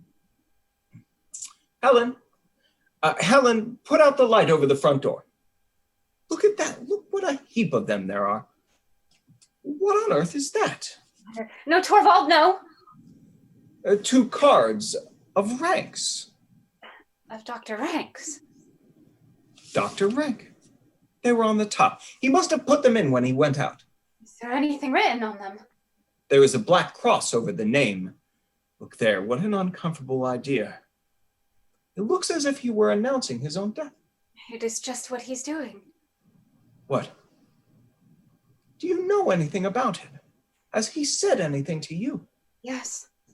He told me that when the cards came, it would be his leave-taking from us. He means to shut himself up and die. My poor old friend. Certainly I knew we should not have him very long with us, but so soon. And so he hides himself away like a wounded animal. If it has to happen, it would be best if it should be without a word. Don't you think so, Torvald? He has so grown into our lives, I can't think of him as having gone out of them. He, with his sufferings and his loneliness, was like a cloudy background to our sunlit happiness. Well, perhaps it is best so, for him anyway. And perhaps for us too, Nora. We two are thrown quite upon each other now. My darling wife, it doesn't feel as if I could hold you tight enough. Do you know, Nora, I have often wished that you might be threatened by some great danger, so that I might risk my life's blood and everything for your sake. Now you must read your letters, Torvald. No, not tonight. I want to be with you, my darling wife. With the thought of your friend's death. Yes, you are right. It has affected us both. Something ugly has come between us. The thought of the horrors of death. We must try and rid our minds of that. Until then, we will each go to our own room. Good night, Torvald. Good night. Good night, my little singing bird. Sleep sound, Nora. Now I will read my letters through. Never to see him again. Never. Never to see my children again either. Never again. Never. Never. Oh, the icy black water, the unfathomable depths. If only it were over. He has got it now. Now he is reading it. Goodbye, Torvald. And my children. Nora! Huh? What is this? Do you know what is in this letter? Yes, I know. Let me go. Let me get out. Where are you going? You shan't save me, Torvald. True? Is this true, what I have read here? Horrible. No, it is impossible that it can be true. It is true. I have loved you above everything else in the world. Oh, don't let us have any silly excuses. Torvald! Miserable creature, what have you done? Let me go. You shall not suffer for my sake. You shall not take it upon yourself. No tragic airs, please. Here you shall stay and give us an explanation. Do you understand what you have done? Yes, Do you understand what you have done? yes. Now I am beginning to understand it thoroughly. What a horrible awakening. All these 8 years. She who was my joy and pride, a hypocrite, a liar. Worse, a criminal. The unutterable ugliness of it all. For shame. I ought to have suspected that something of the sort would happen. I ought to have foreseen it. All of your father's want of principle. Be silent. All your father's want of principle has come out in you.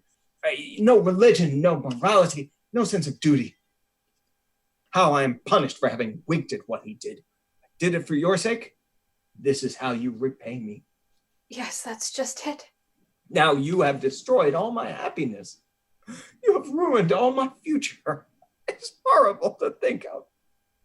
I am in the power of an unscrupulous man. He can do whatever he likes with me, ask anything he likes of me, give me any orders he pleases. I dare not refuse. And I must sink to such miserable depths because of a thoughtless woman. When I am out of the way, you shall be free. No fine speeches, please. Your father had always plenty of those ready too. What good would it be to me if you were out of the way, as you say? Not the slightest. He can make the affair known everywhere. And if he does, I may be falsely suspected of having been a party to your criminal action. Very likely, people will think I was behind it all, that it was I who prompted you. And I have to thank you for all this, you who I have cherished during the whole of our married life. Do you understand now what it is you have done for me? Yes. It is so incredible that I can't take it in. But we must come to some understanding. Take off that shawl. Take it off, I tell you. I must try and appease him some way or another. The matter must be hushed up at any cost. And as for you and me, it must appear as though everything were as it were before, but naturally only in the eyes of the world. You will still remain in my house, that is, as a matter of course. But I shall not allow you to bring up the children. I dare not trust them to you. To think that I should be obliged to say so to one whom I have loved so dearly, whom I still... No, that is all over. From this moment, happiness is not the question. All that concerns us is to save the remains, fragments, appearance. What is that? So late? Can the worst... Can he... Hide yourself, Nora. Say you are ill. A letter for the mistress. Give it to me. Yes, it is from him. You shall not have it. I will read it myself. Yes, read it. Scarcely have the courage to do it. It may mean ruin for both of us. No, I must know.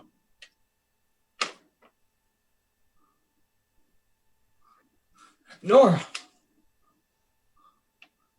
Nora! No, I must read it once again. No, it is true. I'm saved. Nora, I'm saved. And I? You too, of course. We are both saved. Both you and I. Look. He sends you your bond back. He says he regrets and repents that a happy change in his life. Never mind what he says. You're saved Nora, no one can do anything to you. Oh, Nora. No. First, I must destroy these hateful things. Let me see. No, I won't look at it. The whole thing shall be nothing but a bad dream to me. There. Now it doesn't exist any longer. He says that since Christmas, That must have been 3 dreadful days for you, Nora. I have fought a hard fight these 3 days. And suffered agonies, seen no way out, but no. We won't call any of these horrors to mind. We will only shout with joy and keep saying, it's all over. It's all over. Listen to me, Nora. You don't seem to realize that it's all over. What is this? Such a cold, set little face. My poor little Nora, I quite understand. You don't feel as though you could believe that I've forgiven you. But it is true. Nora, I swear it. I have forgiven you everything. I know that what you did out of love for me. That is true. You have loved me as a wife ought to love her husband. Only you had not sufficient knowledge to judge of the means you used. But do you suppose you are any less dear to me because you don't understand how to act on your own responsibility? No. Only lean on me. I will advise you and direct you.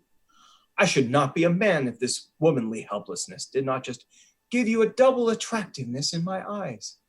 You must not think any more about the hard things I said in my first moment of consternation, when I thought everything was going to overwhelm me. I have forgiven you, Nora. I swear to you, I have forgiven you. Thank you for your forgiveness. No, don't go. What are you doing in there? Taking off my fancy dress. Yes, do. Try and calm yourself and make your mind easy again, my frightened little singing bird. Be in rest and feel secure. I have broad wings to shelter you under.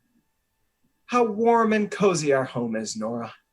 Here is shelter for you. Here I will protect you like a hunted dove that I have saved from a hawk's claws. I will bring peace to your poor beating heart. It will come, little by little, Nora. Believe me. Tomorrow morning you will look upon it quite differently. Soon everything will be just as it was before. Very soon you won't need me to assure you I have forgiven you. You will yourself feel the certainty that I have done so. Can you suppose I would ever think of such a thing as repudiating you or even reproaching you? You have no idea what a true man's heart is like, Nora.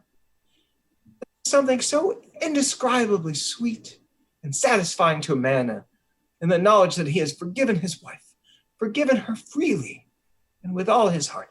It seems as if that had made her, as it were, doubly his own.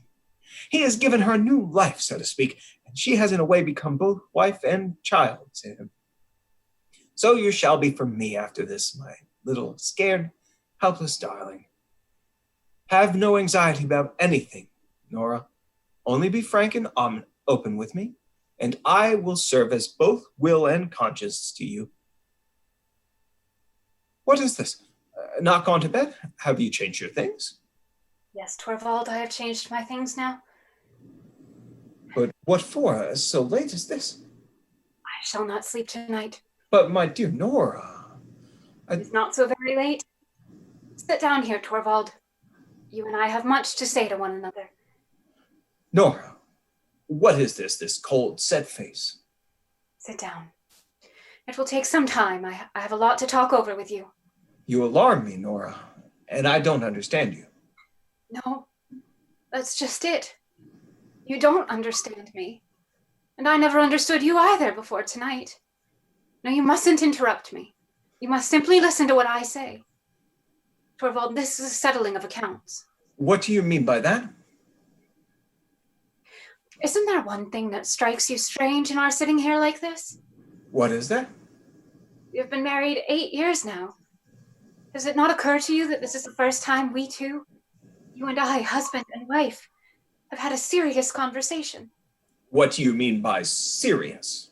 In these 8 years, longer than that, from the very beginning of our acquaintance, we have never exchanged a word on any serious subject. Was it likely that I would be continually and forever telling you about worries that you could not help me to bear? Oh, I am not speaking about business matters. I say that we have never sat down in earnest together to try and get to the bottom of anything. But, dearest Nora, would it have been any good to you? That is just it. You have never understood me. I have been greatly wronged, Torvald, first by Papa, and then by you. What? By us two? By us two, who have loved you better than anyone else in the world? You have never loved me. You have only thought it pleasant to be in love with me. Nora, what do I hear you saying? It is perfectly true, Torvald. When I was at home with Papa, he told me his opinion about everything, and so I had the same opinions. And if I differed from him, I concealed the fact because he would not have liked it. He called me his doll child, and he played with me just as I used to play with my dolls. And when I came to live with you... What sort of an expression is that to use about our marriage? I mean that I was simply transferred from Papa's hands into yours. You arranged everything according to your own taste, and so I got the same taste as you. Or else I pretended to. I'm really not sure which. Sometimes one and sometimes the other. When I look back on it, it seems to me as if I had been living here like a poor woman, just from hand to mouth. I have existed merely to perform tricks for you, Torvald. But you would have it so. You and Papa have committed a great sin against me. It is your fault that I have made nothing of my life. How unreasonable and how ungrateful of you, Nora. Have you not been happy here? No. I have never been happy. I thought I was, but it really has never been so. Not happy? No, only merry. And you have always been so kind to me. But our home has been nothing but a playroom. I have been your doll wife, just as at home I was Papa's doll child. And here the children have been my dolls. I thought it great fun when he played with me, just as they thought it great fun when I played with them. That's all our marriage has been, Torvald. There is some truth in what you say, exaggerated and strained as your view of it is. But for the future, it shall be different. Playtime shall be over and lesson time shall begin. Whose lessons? Mine or the children's? Both yours and the children's, my darling Nora. Alas, Torvald, you were not the man to educate me into being a proper wife for you. And you can say that. And I? How am I fitted to bring up the children? Nora. Didn't you just say so a little while ago?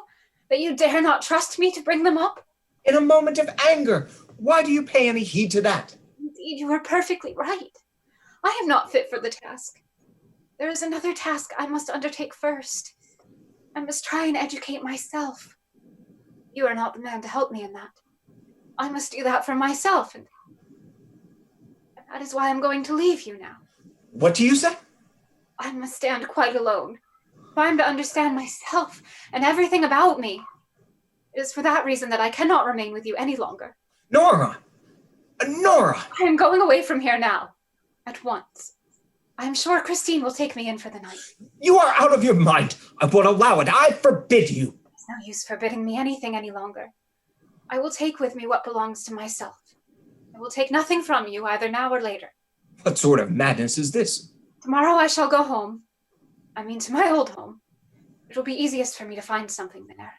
You blind, foolish woman. I must try to get some sense, Torvald. To desert your home, your husband and your children, and you don't consider what people will say. I cannot consider that at all.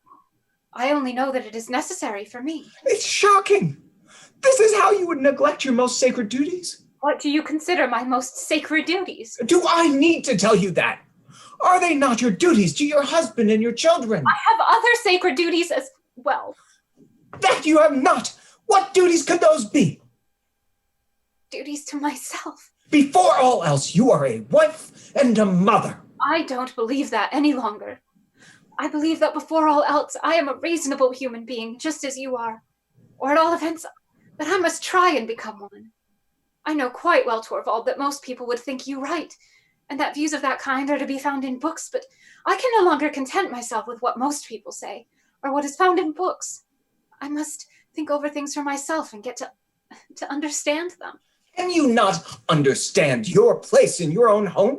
Have you not a reliable guide in such matters in that? Have you no religion? I'm afraid, Torvald, I do not exactly know what religion is. What are you saying? I know nothing but what the clergyman said when I went to be confirmed. He told us that religion was this and that and the other. When I am away from all this and am alone, I will look into that matter too. I will see if the clergyman said is true, or if any events, if it is true for me. This is unheard of in a girl your age. But if religion cannot lead you aright, let me try and awaken your conscience. I suppose you have some moral sense, or... Answer me, am I to think you have none? I assure you, Torvald, that is not an easy question to answer. I really don't know. The thing perplexes me altogether. I only look at you and I look at it in quite a different light. I am learning, too, that the law is quite another thing from what I had supposed. But I find it impossible to convince myself that the law is right. According to it, a woman has no right to spare her old dying father or to save her husband's life. I can't believe that.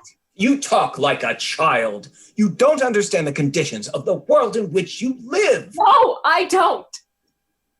But now I'm going to try. I'm going to see if I can make out who is right. The world or I. You are ill, Nora. You are delirious. I almost think you are out of your mind. I have never felt my mind so clear and certain as tonight. And is it with a clear and certain mind that you forsake your husband and your children? Yes, it is. Then there is only one possible explanation. What is that? You do not love me anymore. No, that is just it. Nora, and you can say that? It gives me great pain, Torvald, for you have always been so kind to me, but I cannot help it. I do not love you anymore. And is this a clear and certain conviction too? Yes, absolutely clear and certain. And that is the reason why I will not stay here any longer. And can you tell me what I have done to forfeit your love? Yes, indeed I can. It was tonight, when the wonderful thing did not happen. Then I saw you were not the man I had thought you were. Explain yourself better. I do not understand you. I have waited so patiently for 8 years. For goodness knows, I knew very well that wonderful things don't happen every day. Then this terrible misfortune came upon me, and then I felt quite certain that the wonderful thing was going to happen at last. When Krogstad's letter was lying there, never for a moment did I imagine that you would consent to accept this man's conditions. I was so absolutely certain that you would say to him, publish the whole thing for the whole world. And when that was done... Yes, what then? When I had exposed my wife to shame and disgrace. When that was done, I was so absolutely certain you would come forward and take everything upon yourself and say, I am the guilty one. Nora. You mean that I would never have accepted such a sacrifice on your part? No, of course not. But what would my assurances have been worth against yours? That was the wonderful thing for which I had hoped and feared, and it was to prevent that I wanted to kill myself. I would gladly work both night and day for you, Nora, bear sorrow and want for your sake. But no man would sacrifice his honor for the one he loves. It is the thing hundreds of thousands of women have done. Oh, you think and talk like a heedless child. Maybe. But you neither think nor talk like the man I could bind myself to. As soon as your fear was over, as it was not fear for what threatened me, but for what might happen to you when the whole thing was past, as far as you were concerned, it was exactly as if nothing at all had happened. Exactly as before, I was your little skylark, your doll for which you would in future treat with double care because it was so brittle and fragile. Torvald, it has dawned upon me that for 8 years I have been living here with a strange man and had borne him 3 children. I cannot bear to think about it. I could tear myself into little bits. I see. An abyss has opened between us. There's no denying it. But Nora, would it not be possible to fill it up? As of now, I am no wife to you. I have it in me to become a different man. Perhaps. If your doll was taken away from you. But to part from you? No, Nora, I can't understand that idea. And that makes it all the more certain that it must be done. Nora, not now. Wait until tomorrow. I cannot spend a night in a strange man's room. But can't we live here like brother and sister? You know very well that would not last long. Goodbye, Torvald. I won't see the little ones. I know they are in better hands than mine. And as I am now, I am of no use for them. But someday, Nora. How can I tell? I have no idea what is going to become of me. But you are my wife, whatever becomes of you. Listen, Torvald. I have heard that when a wife deserts her husband's house, as I am doing now, he is legally free from all obligations towards her. In any case, I set you free from your obligations. You are not to feel yourself bound in the slightest way, any more than I shall. There must be perfect freedom on both sides. So here's your ring back. Give me mine. That too? That too. Here it is. That's right. Now it is all over. I have put the keys here. The maid knows all about everything in the house better than I do. Tomorrow, after I have left her, Christine will come here and pack up my own things that I have brought with me from home. I will have them sent after me. All over? All over? Nora, shall you never think of me again? Oh, I know. I shall often think of you, the children, and this house. May I write to you, Nora? No. Never. You must not do that. But at least let me send you... Nothing. Nothing. Let me help you if you are in want. No. I can receive nothing from a stranger. Nora, can I never be anything but a stranger to you? Oh, Torvald, the most wonderful thing of all would have to happen. Tell me what that would be. Both you and I would have to be so changed that... Oh, Torvald, I don't believe any longer in wonderful things happening. But I will believe in it. Tell me, so changed that... That our life together would be a real wedlock. Goodbye. Nora! Nora! Empty. She is gone.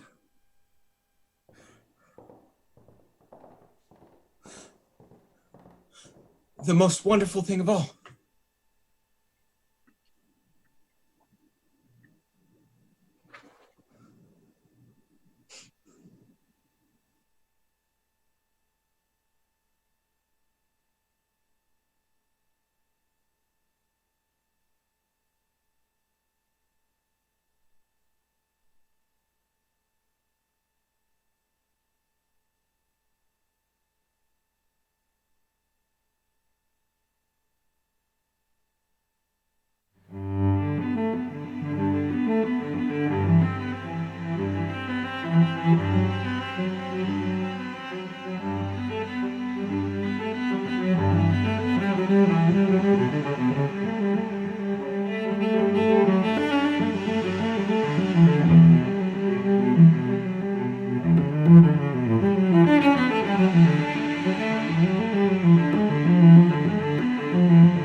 Thank you, everyone, once again for joining us for another Pandemic Players production. We hope that you've enjoyed tonight's presentation of A Doll's House. That play I've never actually had the pleasure to see in person, and it was just a riveting ending. I was very much overjoyed. Thank you to our director this evening, Christy Stouffer, for putting together this wonderful cast and making A Doll's House happen. and that play made me very hungry for macarons. I will not have an opportunity to get any, but what I will be able to do is support our good friends at Silhouette Stages over in Columbia. Thank you so much for those who made the effort to make a donation. We know that this is a time where money is tight for many people. If you are unable to donate, we thank you for your attendance. If you are able to support them, thank you very much for their patronage. And we wish our friends at Silhouette Stages all the best when they are able to mount productions again. Thank you again. We are going to wrap up this evening, and as always, we will make a video of this available on YouTube at some point on Sunday. Thanks for joining us, and we hope to see you again very shortly. Pandemic Players out.